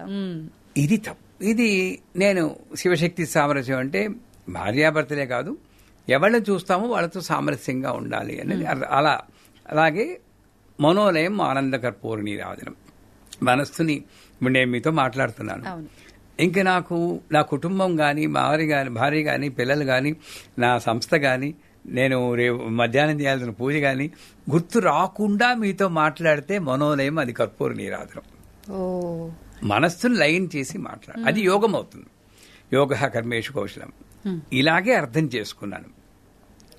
కానీ ఒక 10 రోజుల క్రితం ఇదే చేస్తుంటే మా గురువు గారు ఆవహించారు. ఆవహించడం అంటే సదా గురువుని స్మరించుకుంటూనే ఉంటాను నేను, ఎందుకంటే ఆయన లేకపోతే నా జీవితం లేదండి. Very much ordinary person. కాలేజీలు కట్ చేసి మామూలుగా అన్ని ఆ టైంలో చేసినవన్నీ చేశాను నేను. ఏదో చెప్తున్నాగా, పబ్లిక్గా ఓపెన్గా చెప్తాను. నేనే అక్కడి నుండి తపస్సు చేసి వచ్చిన వాడిని మాత్రం కాదు. కానీ ఆ మహానుభావుడు అమృతానంద సరస్వతి నా జీవితంలోకి వచ్చి, మా అమ్మ తర్వాత అమృతానంద సరస్వతులు మంత్రం ఇచ్చి సైలెంట్గా నాకు నేర్పించి నా జీవితాన్ని మలుపు తిప్పారు. సో అప్పుడప్పుడు ఆయన ఇప్పుడు సిద్ధి పొందేసినా కూడా అప్పుడప్పుడు ఆవహిస్తుంటారంటే టూ మచ్గా అదే భావనలో ఉన్నప్పుడు మొత్తం పర్సనాలిటీ లోపలికి వెళ్తుంది. అప్పుడు మా గురువు గారు ఒకసారి నేను ఆయనకి తెలియకుండా ఆయన ఈమెయిల్ చదివాను దేవీపురంలో ఉన్నప్పుడు. అంటే నేర్చుకోవాలని తపన, ఇలా వస్తూ చూసి రాలేదు కానీ ఈమెయిల్ ఓపెన్ చేసి, అంటే శిష్యులు అడుగుతుంటే ఈయనేం సమాధానం చెప్తారు, రేపు నేను గురువు అయ్యాక కూడా అదే సమాధానం చెప్పాలి. ముందుగానే కాపీ కొట్టేస్తే నాకు కొంచెం ఉపయోగపడుతుందని. ఎప్పుడు అప్పుడు ఎంత 30 ఏళ్ళు, ఇప్పుడు 70, 71, 41 ఏళ్ల క్రితం చెప్తాను. అందులో ఒక అమ్మాయి అడిగింది, గురూజీ ఎలా మెడిటేషన్ చేయాలి అని. ఎలా మెడిటేషన్ చేయాలంటే ఇదో పెద్ద సబ్ టాపిక్. ఎలా మెడిటేషన్ చేయాలంటే అందరూ కళ్ళు మూసుకుని ఇలా పైన చూస్తారు, కానీ నేను మాత్రం అమ్మని 2 కాళ్ళు నా తల మీద ఉంచి అమ్మ అలా నిల్చున్నట్టు ఊహించుకుని ఆ కాళ్ళు పట్టుకుని లోపలికి లాగేసుకుంటాను. ఎంతవరకు లాగుతానంటే అమ్మ కళ్ళు నా కళ్ళు, అమ్మ ముక్కు నా ముక్కు, అమ్మ నోరు నా నోరు అయ్యేలాగా ఫీల్ అవుతూ లాగుతాను. అప్పుడు నేను ఉండనుగా, అమ్మే ఉంటుందిగా, అదే ధ్యానం అన్నాడు. గొప్ప అద్భుత విశ్లేషణ అండి. అంటే ఎంతసేపు నేను నీలోనయ్యాలి, నేను నీలోనయ్యాలి, నువ్వు నేను కొడుకుంటున్నాను. అంటే లోపలికి లాక్కుని నేనే నువ్వు, నువ్వే నేను అన్న ఫీలింగ్ తెచ్చుకోవడం అన్నది అది అలాగా ఆవాహన అవుతూ ఉంటారు. అప్పుడప్పుడు ఆయన ఎలా పెట్టుకుని కూర్చోవడం అన్నీ వచ్చేస్తూ ఉంటాయి అనమాట. ఈ భావం అంటారు, దైవీ భావం అంటారు. అలా గురుభావం వచ్చినప్పుడు మా పీఠంలో చేస్తుంటే ఇది కాదు పంచమానసోపచార అంటే ఏదైనా ప్రాణశక్తి పరమేశ్వరిని అనే ఊపిరి మీదే వెళ్ళమంటుంది. హంస గాయత్రి, అజపా గాయత్రి, హంస శివ సోహం, హంస హంసా విద్మహే పరమహంసాయ ధీమహి, అన్ని హంస అంటే ఊపిరి. సో ఫైనల్గా అమ్మ ఎక్కడుంది తెలుసా అండి? అత్యంత దగ్గరగా ఉంది, అక్కడుంది, శ్వాసలో ఉంది. ఒరే నువ్వు నేను ఎంత కరుణతో నీకు అంత దగ్గరగా ఉంటే అక్కడ నిలపడం, దృష్టి నిలపడం మానేసి ఇక్కడ వెతుకుతున్నావు, కష్టం రా అక్కడ దొరకడం నేను అని చెప్తుంది. అది లలితా సహస్రనామంలో కూడా చెప్పింది. అంచేత ఊపిరి అన్నది నాకు గుర్తొచ్చి ఈ పంచ మానసికోపచార పూజలు కూడా ఊపిరితో చెయ్యాలి అని ఆయన అప్పటికప్పుడు మా వాళ్ళకి చుట్టూ రావని వాళ్ళకి చెప్పాను. ఏమిటంటే హం ఆకాశాత్మనే, లం పృథివ్యాత్మనే, సత్సంగం గంధం కల్ప్యానమ, పరశురామ కల్పత్రం. లం అనేది మూలాధారానికి ఉన్న అక్షరం. మూలాధారం అంటే యానస్ మజిల్స్. దాన్ని ఇలా కంట్రాక్ట్ చేసి ఊపిని బిగబట్టి దృష్టి ఆ బేస్ ఆఫ్ ద స్పైనల్లో అక్కడ పెట్టి అలా ఎంతసేపు ఉంచగలిగితే ఉంచి లం అన్న బీజాక్షరాన్ని సంస్కృతంలో దేవనాగరిలో అక్కడ చూడాలి. వీలుంటే ఆరెంజ్ కలర్లో చూడాలి. అది మానసిక గంధం. ఇలా ఎవరైతే చేస్తారో 100% గ్యారంటీ కొన్నాళ్ళకో కొన్ని నెలలకో ఆలోచనలన్నీ స్ట్రీమ్ లైన్ అవుతాయి. ఎప్పుడైతే మన ఆలోచనలు బాగుంటాయో చుట్టాలు కూడా బాగానే ఉంటారు. కానీ మనమే మన దక్షిణామూర్తి స్తోత్రం చెప్తారు, ప్రపంచమనేది నువ్వు సృష్టించినదే. రమణ మహర్షి కనబడ్డ ప్రపంచమే మనకి కనబడుతుంది. మరి ఆయనకి ఎలా కనబడింది, మనకెందుకు ఇలా కనబడుతుందండి? నేనే సృష్టిస్తున్నాను, మీరే సృష్టిస్తున్నావు ప్రపంచం అని దక్షిణామూర్తి చెప్తుంది. అది వేరే టాపిక్ అనుకోండి. అంచేత ఈ కంట్రాక్ట్ చేసి అక్కడ ఈ అక్షరాన్ని చూస్తే లం పృథివ్యాప్తి పుష్పం, ఈ ఊపిరిని తీసుకొచ్చి కంఠంలో ఇక్కడ బంధించాలి. బంధించినప్పుడు ఇంకా ఈ నవరంధ్రాలు మిగతా రంధ్రాలు మూసుకుపోతాయి. ఇక్కడొకటే బంధించాలి. బంధించి హం అని హా అన్న దేవనాగరి అక్షరాన్ని నీలం రంగులో ఊహించాలి. ఇంతవరకు ఏ ఛానల్లోనూ చెప్పలేదు. మొట్టమొదటిసారి మీ ఛానల్లో చెప్తున్నాను. ఎందుకంటే మాకు వచ్చిందే 9 రోజుల కింద వచ్చింది నాకు ఈ ఇన్ఫర్మేషన్. భావన కాదు, ఈ నాలెడ్జ్ ఆ గురువు గారు ఇచ్చింది. మొట్టమొదటి మీ ఛానల్లో చెప్తున్నాను. తర్వాత అన్ని చెప్పొచ్చు అనుకోండి. అచేత నీలం రంగులో హమ్ అన్న అక్షరాన్ని దేవనాగరిలో చూడాలి. ఇది కావాల్సిన సంస్కృత లెటర్లు చూస్తే తీసుకోవచ్చు, ఎక్కడైనా దొరుకుతాయి ఇంటర్నెట్. తర్వాత ఎం వాయువ్యాప్నే అరిషద్భగ్ విసర్జనం, కోపము, తాపము, ఈర్ష్య, అసూయ ఇవన్నీ తగ్గాలంటే ఇక్కడ గుండెల దగ్గర, అది నేను ఇప్పుడు చేయలేదు ఎందుకంటే కొంచెం నాకు హార్ట్ కంప్లైంట్ ఉంది కాబట్టి, ఇక్కడ గుండెల దగ్గర నిలిపి అప్పుడు కొంచెం బిగబట్టి ఎం అన్న అక్షరాన్ని దేవనాగరిలో ఆకుపచ్చ రంగుల్లో చూడాలి. చూస్తే 100% ఆకుపచ్చ రంగు ఎం అన్న అక్షరం చూస్తే ఇలా చెయ్యగా ఒక రోజులో అంటే కుదరదు, కొన్ని నెలలు కొన్ని సంవత్సరాలు చేస్తే 100% పనిచేస్తుంది. తర్వాత తర్వాత చాలా ఈజీ. భస్త్రిక అని ఎప్పుడైనా విన్నారా? ఊపిరిలో భస్త్రిక అని ఈ ఊపిరిని పెట్టి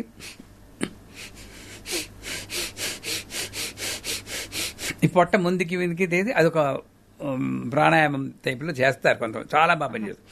ఆ భస్త్రిక లాంటిదే నేనేం చేయాలంటే ఊపిరి బిగపెట్టి నాభిస్థానం దగ్గర ఉంచాలి. ఇక్కడ ఉన్నారన్నమాట. ఇక్కడ ఉన్నప్పుడు చెవుల్లో వేడి గాలి కూడా వస్తూ ఉంటుంది బాగా చేస్తే. మరి రమ్మంటే అగ్నితత్వమే కదండి. ఈ అగ్ని అలా పుడుతుందన్నమాట.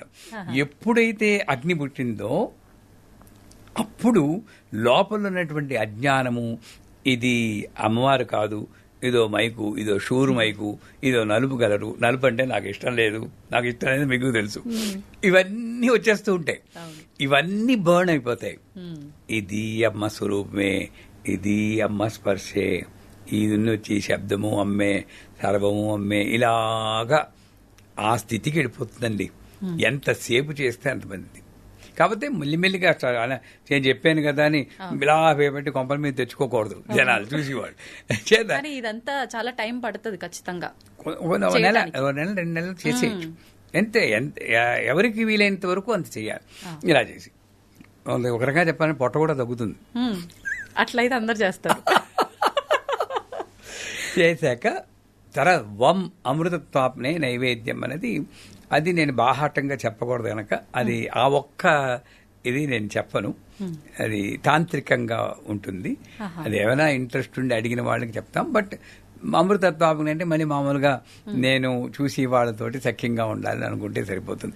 లోవర్ అబ్డమన్ని కాన్సన్ట్రేట్ చేయాలి అక్కడ చేసి, అంటే పొత్తి కడుపు మీద ఫోకస్ చేయాలి. అప్పుడు భావం కూడా అక్కడ అక్షరం వం ఇలాంటి అక్షరాన్ని orange colour, red colour, orange colour లో ఊహించాలి. కాషాయ రంగు, కాషాయ రంగులో వమ్మను ఊహించి ఇంకొక భావం ఉంటుంది. ఆ భావం నేను పబ్లిక్ గా చెప్పకూడదు కాబట్టి చెప్పలేదు. బట్ ఇంతవరకు చాలు నేర్చుకున్న వాళ్ళకి. చివరిగా సంకాలాత్మనే మనోలయం అంటారు. ఇది ఆల్మోస్ట్ ఇంపాసిబుల్. అంటే ఊపిరిని ఇక్కడ నిలపాలి. అసలు ఇక్కడున్న ఊపిరి ఇక్కడికి ఎలా వెళ్తుంది? నేను న్యూయార్క్ లో ఉన్నప్పుడు, ఇప్పుడు ఆయన లేదు, సిద్ధి పొందారు, ఒక 96 ఏళ్ల బాబాను చూశాను, స్వామి. ఆయన కళ్ళతో ఊపిరి పీలుస్తారండి. ఎప్పుడైనా విన్నారా? ఒక పేపర్ తీసుకొచ్చి కళ్ళ దగ్గర పెడితే ఇలా ఆడుతుంది ఆయన ఊపిరి వదులుతుంటే. కళ్ళతో ఊపిరి పీలుస్తా అంటే అంత శక్తి మీలోనూ ఉంది, నాలోనూ ఉంది. ఆయన ప్రాక్టీస్ చేసి సాధించుకున్నాడు కాబట్టి ఇప్పటికీ కుంభకోణంలో రాంబా అని ఒక మామూలు పురోహితుడు ఉన్నారు. సమయం వచ్చిందిగా చెప్తున్నారు. ఆయన హోమం ఎలా చేస్తారంటే హోమం గుండంలో పడుకుంటాడు మంటలో. మీరు యూట్యూబ్ లో చూడొచ్చు, ఫైర్ యోగి రాంబా అని. పడుకుంటే గెడ్డం కూడా కాలండి. అది ఇలా ఇలా ఇలా అంటున్నా. మనం మామూలు కొంచెం వేడి వస్తేనే అబ్బో కాలిపోతుందని వెనక్కి వేడితో హోమం చేసేది.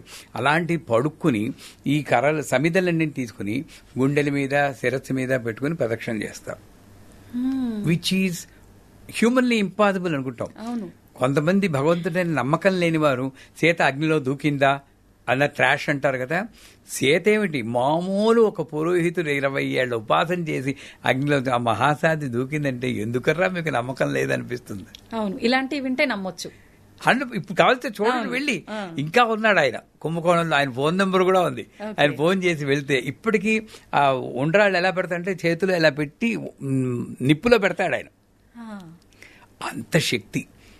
అలాంటిది ఇక్కడ ఉంటుంది. సంకాలాపన అంటే ఇక్కడ నిలపగలిగిన శక్తి. ఆయన 20 ఏళ్ళు ఉపాసన చేశారు ఈ మంత్రం గురించి. ఎందుకు చేశారండి అని హార్వర్డ్ యూనివర్సిటీ వాళ్ళు అడిగితే, మన హిందూ మతం యొక్క గొప్పదనం అందరికీ చెప్పాలి, నాస్తికత్వాన్ని తగ్గించడం కోసం నేను చేస్తున్నాను. జీవితాన్నే పణం పెట్టాను. ఏం సంపాదించుకోవడానికి కాదు, ఆయన ఏమీ డబ్బులు పుచ్చుకోడు. అది జీవిత లక్ష్యం.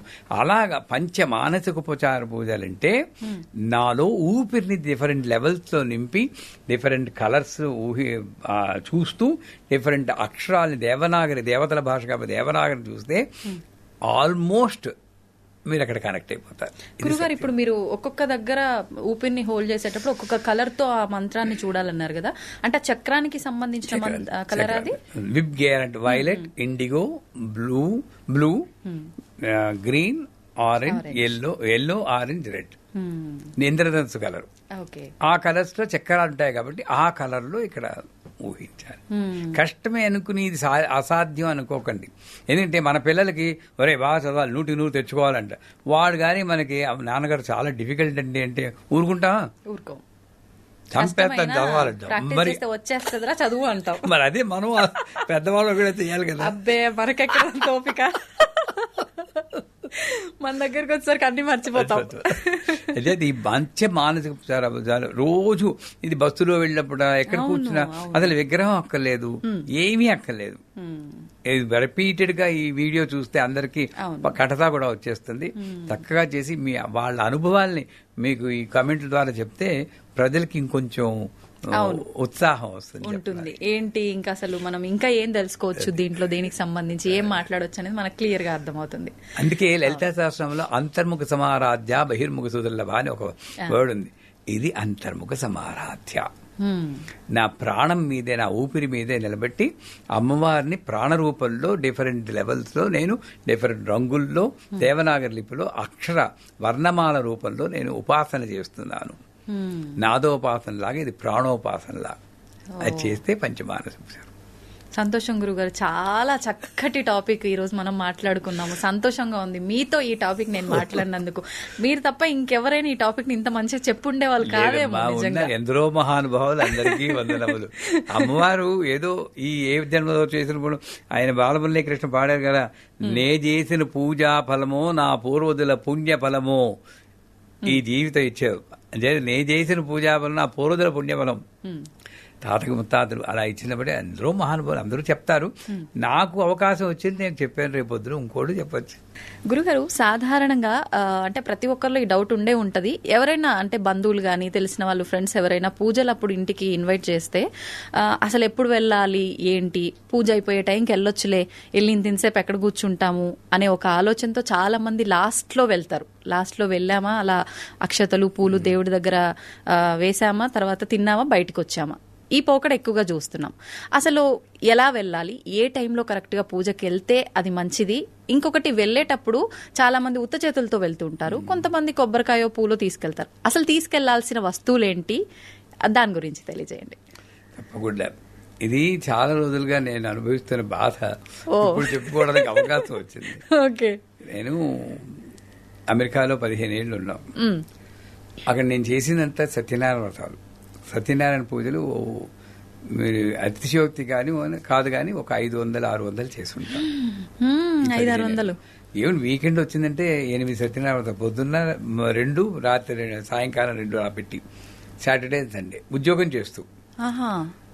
మన దగ్గర కూడా ఇంతగా చేయట్లేరేమో. అసలు చేసి నాకు కొన్న వీక్నెస్ ఏంటంటే, ఇప్పుడు చూసే ఉంటారు, ఒక టాపిక్ వచ్చిందంటే పూర్తిగా దాంట్లో నిమగ్నం అవ్వాలి. సత్యనారాయణ పూజ చేస్తే నేను చేస్తే 4 గంటలు పట్టేది. 4 అవర్స్ అంటే అధిదేవత, ప్రతి దేవతలు వాళ్ళు మన జీవితానికి అన్వయించుకోవాలి. సూర్యుడు ఎక్కడున్నాడు, దాని స్వభావం ఏంటి, అది ఆ ఎనర్జీ లోపిస్తే ఎటువంటి మార్పు, ఇన్ని ఎక్స్ప్లెయిన్ చేసుకో. అష్టదిక్పాలకులు ఎవరు, పంచలోక పాలకులు ఎవరు, అసలు కథ కూడా వేరేలా చెప్తాం. ఇప్పుడు కథ అనేటప్పటికి కొంచెం బోర్ కొట్టేస్తుంది. లీలావతి, కళావతి అన్ని తెలిసినవే కదా. మళ్ళీ RRR మూవీ 10 సార్లు చూస్తారండో, అంతే తేడా ఉందా? నీకు తెలిసిన కదే అని చెప్పి ఇక్కడ అలక్ష్యపడుతున్నావు.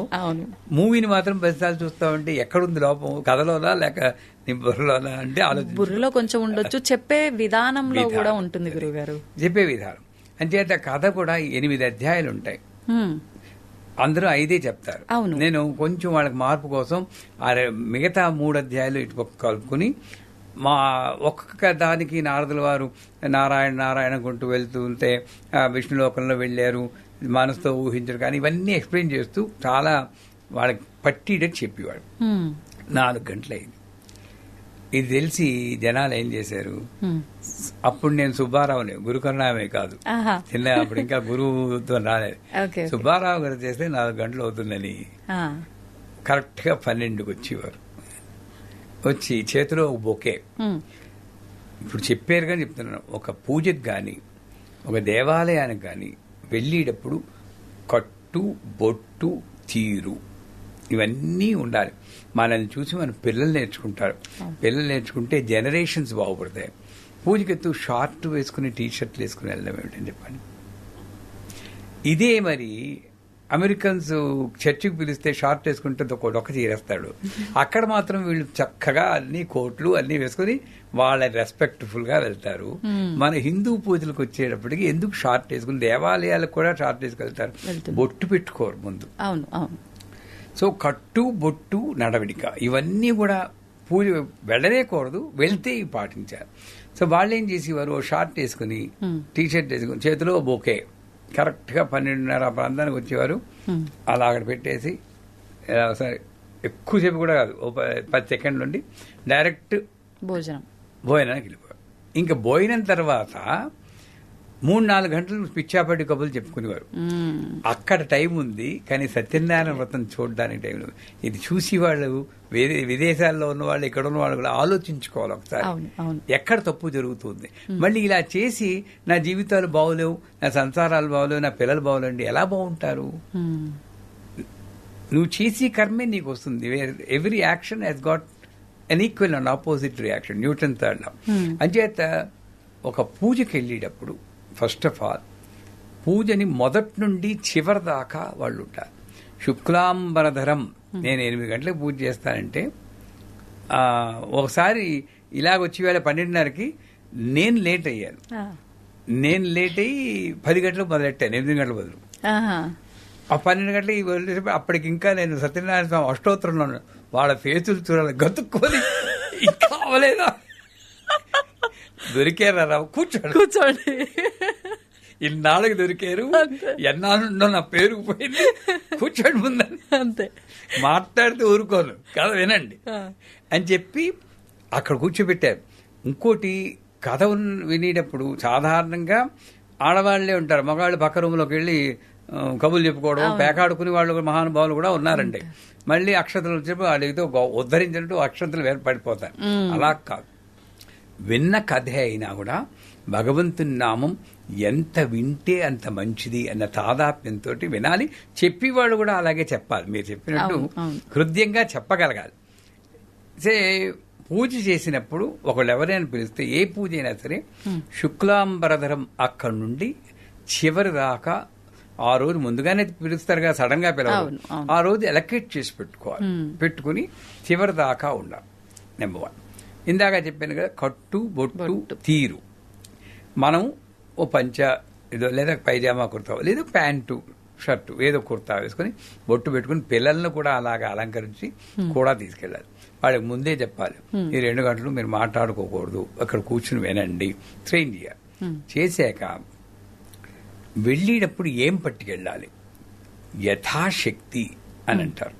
అంటే నాకు శక్తి లేదనుకోండి, 6 డజన్ అరటిపళ్ళు పట్టుకెళ్తారు.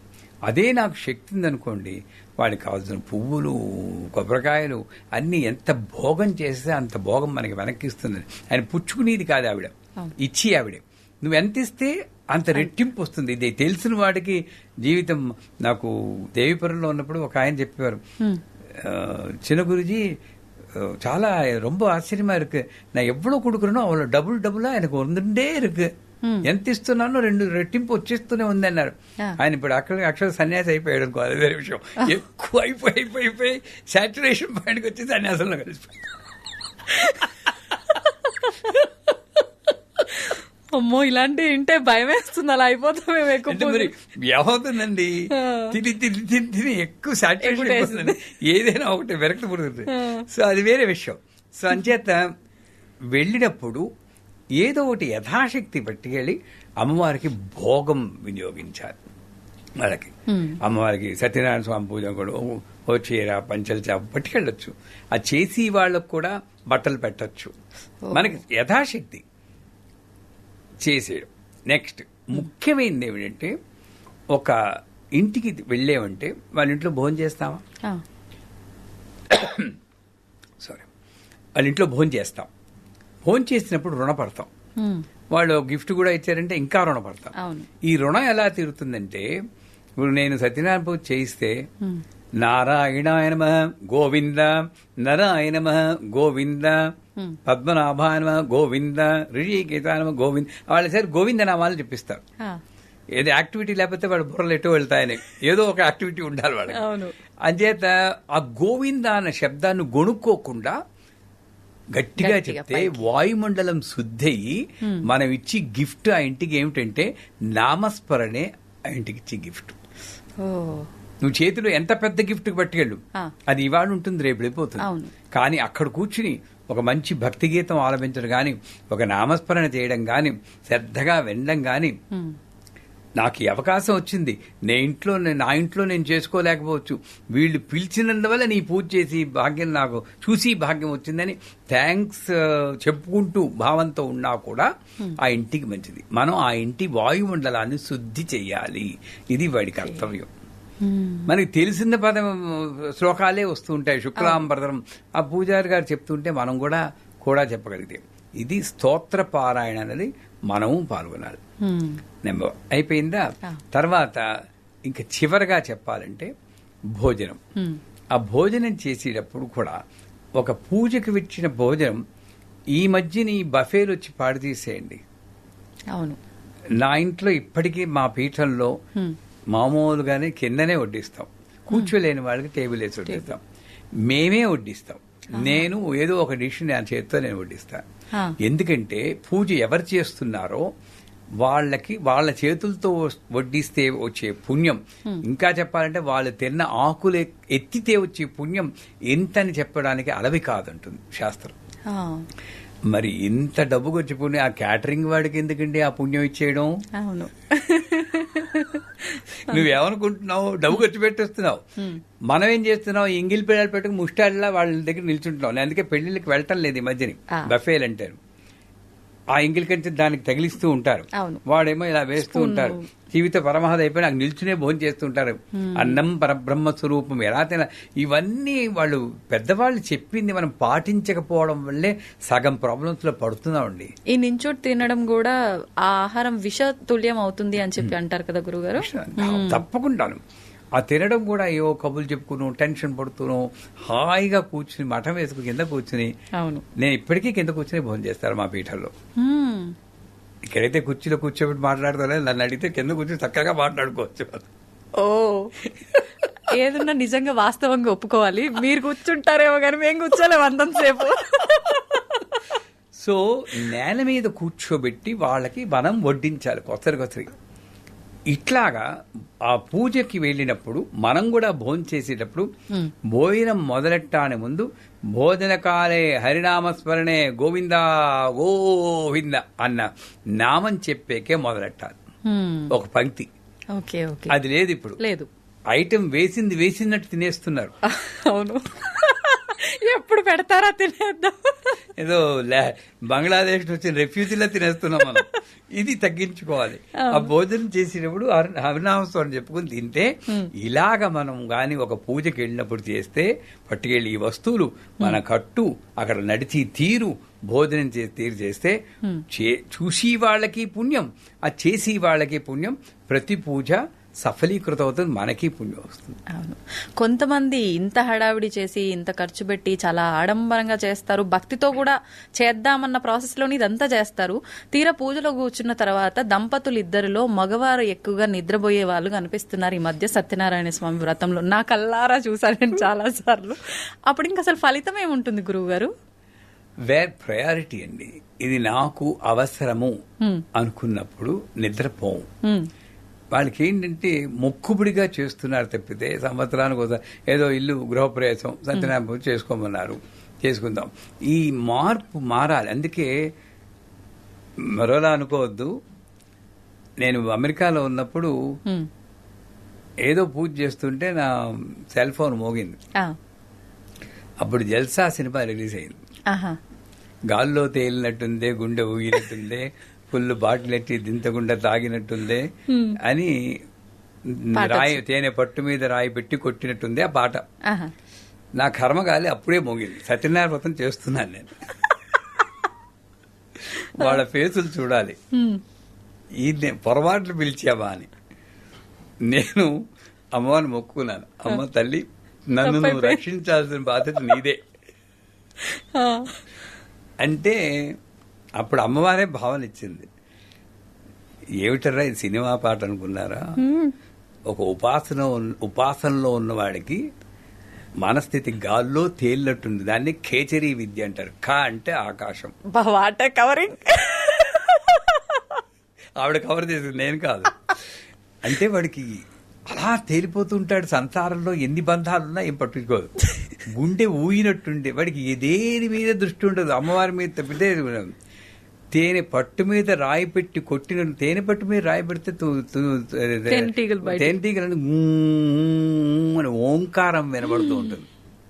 ఫుల్ బాటిల్ ఎట్టి దించకుండా తాగినట్టుందని అంత ఉన్మాద స్థితి తన్మయత్వంలో ఉంటారు, మత్తుగా ఉంటారు. ఇది ఆ పాట. సూపర్. నాది కాదు, ఆవిడ థ్యాంక్స్ చెప్పాలి. అంటే అప్పుడు ఒక స్టూడెంట్ నన్ను ఇంకొంచెం ఇబ్బంది పెట్టాలని, అంటే ఏ సినిమా పాటకైనా ఇదేనా అర్థం.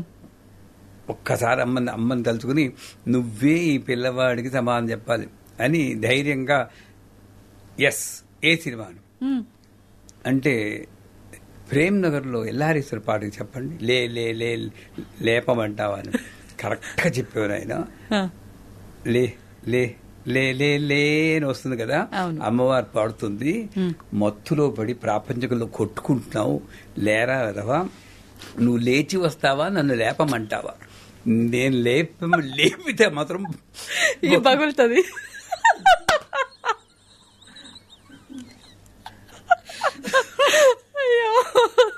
ఇంక నోరు మూస్తాడు. ఇంకెక్కడ అన్నారు మీతో పెట్టుకుంటే కష్టం అంటే ఏదైనా ఇలా తిప్పేస్తున్నారని. అంచేత ఆ టైంలో ఆ భావంతో ఉండాలి, అమ్మ భావంతో ఉండాలి. పూజ అంతా కూడా అమ్మ భావంతో ఉండి భోజనం చేస్తున్నప్పుడు కూడా హరినామస్మరణ గోవిందా గోవిందా అని ఇంటికి. అందుకే సత్యనారాయణ పూజ చివరికి ఆ రోజంతా సత్యనారాయణ స్వామి గురించి ఆలోచిస్తూ అలా చెయ్యాల్సింది. ఒకళ్ళు పూజకి పిలిస్తే ఎలా చేయాలో ఇప్పుడు. గురుగారు, ఎలాగో ఆ టాపిక్ వచ్చింది సత్యనారాయణ స్వామి వ్రతంది కాబట్టి ఒక చిన్న డౌట్. ఇప్పుడు మనందరం కూడా సత్యనారాయణ స్వామి వ్రతం అంటే మార్నింగ్ 8, 9, 11 ఆ టైంలో ఎక్కువ చేస్తుంటాం. కానీ ఇది చెయ్యాల్సింది డే అంతా ఉపవాసం ఉండి సాయంకాలం 6 గంటల తర్వాత చేయాల్సిన వ్రతం అని చెప్పి దానికి సంబంధించిన స్టోరీలో కూడా ఎక్కడో ఉంది అని చెప్పి, ఇది వాస్తవమా? అది కథలో చెప్తాడు. పౌర్ణమి నాడు కానీ, మాఘమాసం ముందు కానీ, కార్తీక మాసం కానీ, రవి సంక్రమణ దినం కానీ చేస్తే మంచిది. ఏ రోజైనా సాయంకాలం చేస్తే చాలా మంచిది. కానీ అన్నిటికన్నా ఉత్తమం ఎప్పుడు చేయాలనుకుంటే అప్పుడు చేస్తే మంచిది అన్నారు. అంతే, ఆ లైన్ మిస్ అవ్వకూడదు. అంచేత నేను సాయంకాలం చేయాలనుకుంటే పొద్దునే టపిమంటే ఆ భయం ఉండాలి నాకు. అంటే సాయంకాలం చేస్తే మంచిదే, కానీ ఎప్పుడైనా నాకు ఎందుకైనా మంచిది మొదలు చేసేద్దాం అనుకుంటే చేసేయచ్చు. ఇంకపోతే ఉపవాసం అన్న దాన్ని నేను కమెంట్ చేయను. ఒక్కొక్కళ్ళ శక్తి బట్టి ఉంటుంది. తినకుండా ఉంటే మంచిదే, కానీ అసలు ఉపవాసాన్ని మర్చిపోకూడదు. ఏమిటి అంటే ఆ రోజంతా కూడా స్వామిని గురించి ఓం నమో భగవతే వాసుదేవాయ, ఓం నమో భగవతే వాసుదేవాయ అనుకుంటూనే ఉండాలట. ఇది ఉపవాసం, నామస్మరణ. అప్పుడు నువ్వు కాస్త నోట్లో ఏ ఉప్పుడు పిండి వేసుకున్నా కూడా పర్వాలేదు, ఏం కొంపను ఉనిపోవు. నేను అది మానేసేసి ఏమీ తినకూడదని మిగతావన్నీ కళ్ళతో భోజనం చేస్తున్నాను, చెవులతో భోజనం చేస్తున్నాను, ముక్కుతో భోజనం చేస్తున్నాను. అవును, వేరే మాటలు మాట్లాడుతున్నా. ఇంకో ఉపవాసం ఎక్కడైంది? దగ్గరగా భగవంతుడికి ఉండమని చెప్పింది. అంటే తత్వపరంగా ఆలోచిస్తాను ఎప్పుడు నేను. సో నా ఆరోగ్యం, షుగరు, డయాబెటిక్ ఉంటే ఉపవాసం చేయకుండా ఉంటేనే మంచిది. హైపోగ్లైసిమియా వచ్చేస్తే ఎవడు కాపాడతాడు? అంచేత యథాశక్తి కరెక్ట్ గా పాటించాలి. అందుకే సత్యనారాయణ వ్రతంలో తెల్లని గట్టి అంచుగల వస్త్రాన్ని వేయమంటాడు.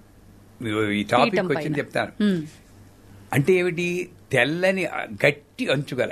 తెల్లటి అంటే ప్యూరిటీ ఆఫ్ మైండ్, ఇంకేది ప్రతిఫలాపేక్ష ఉండకూడదు. గట్టి అంచు అంటే భగవంతుడే అంత నమ్మకం ఉండాలి. నమ్మకమే నా బార్డర్.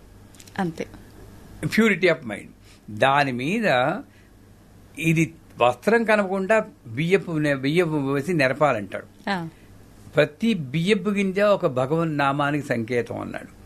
అదే నెరుగుతున్న ఓం నమో నారాయణ, ఓం నమో నారాయణ, ఓం నమో నారాయణ అనుకుంటూ ఈ బియ్యపు గింజ ప్రతిదీ భగవన్నామం అవుగాక, నా యొక్క శరీర భావాన్ని కవర్ చేసి భక్తి భావంతో ఉండుగాక, అంత గొప్పగా చెప్పాడు. మధ్యలో కలశాన్ని పెట్టమంటాడు. కలశం బంగారంతో గాని, వెండితో గాని, మట్టితో గాని, చివరకు మట్టితో గాని చేయమంటాడు. ఇది చేస్తే నా కోట్లు వస్తాయి, అది మట్టి కలశం. ఇది చేస్తే నా భార్యా పిల్లలు బాగుంటారు, అది రాగి కలశం. ఇది చేస్తే నా చుట్టూరా ఉన్న సమాజం బాగుపడుతుంది, అది వెండి కలశం. నాకేమీ అక్కర్లేదు, ఇది చేసి భాగ్యం ఇచ్చావు, అంతకన్నా ఏం కావాలి? బంగారు కలశం ఇక్కడుంది. ఇంత అర్థం ఉంది సత్యనారాయణ వ్రతంలో. ఇంకా మన భావనే చెప్పుకుంటూ పోతుంటే బోల్డ్ అంత ఉంటుంది.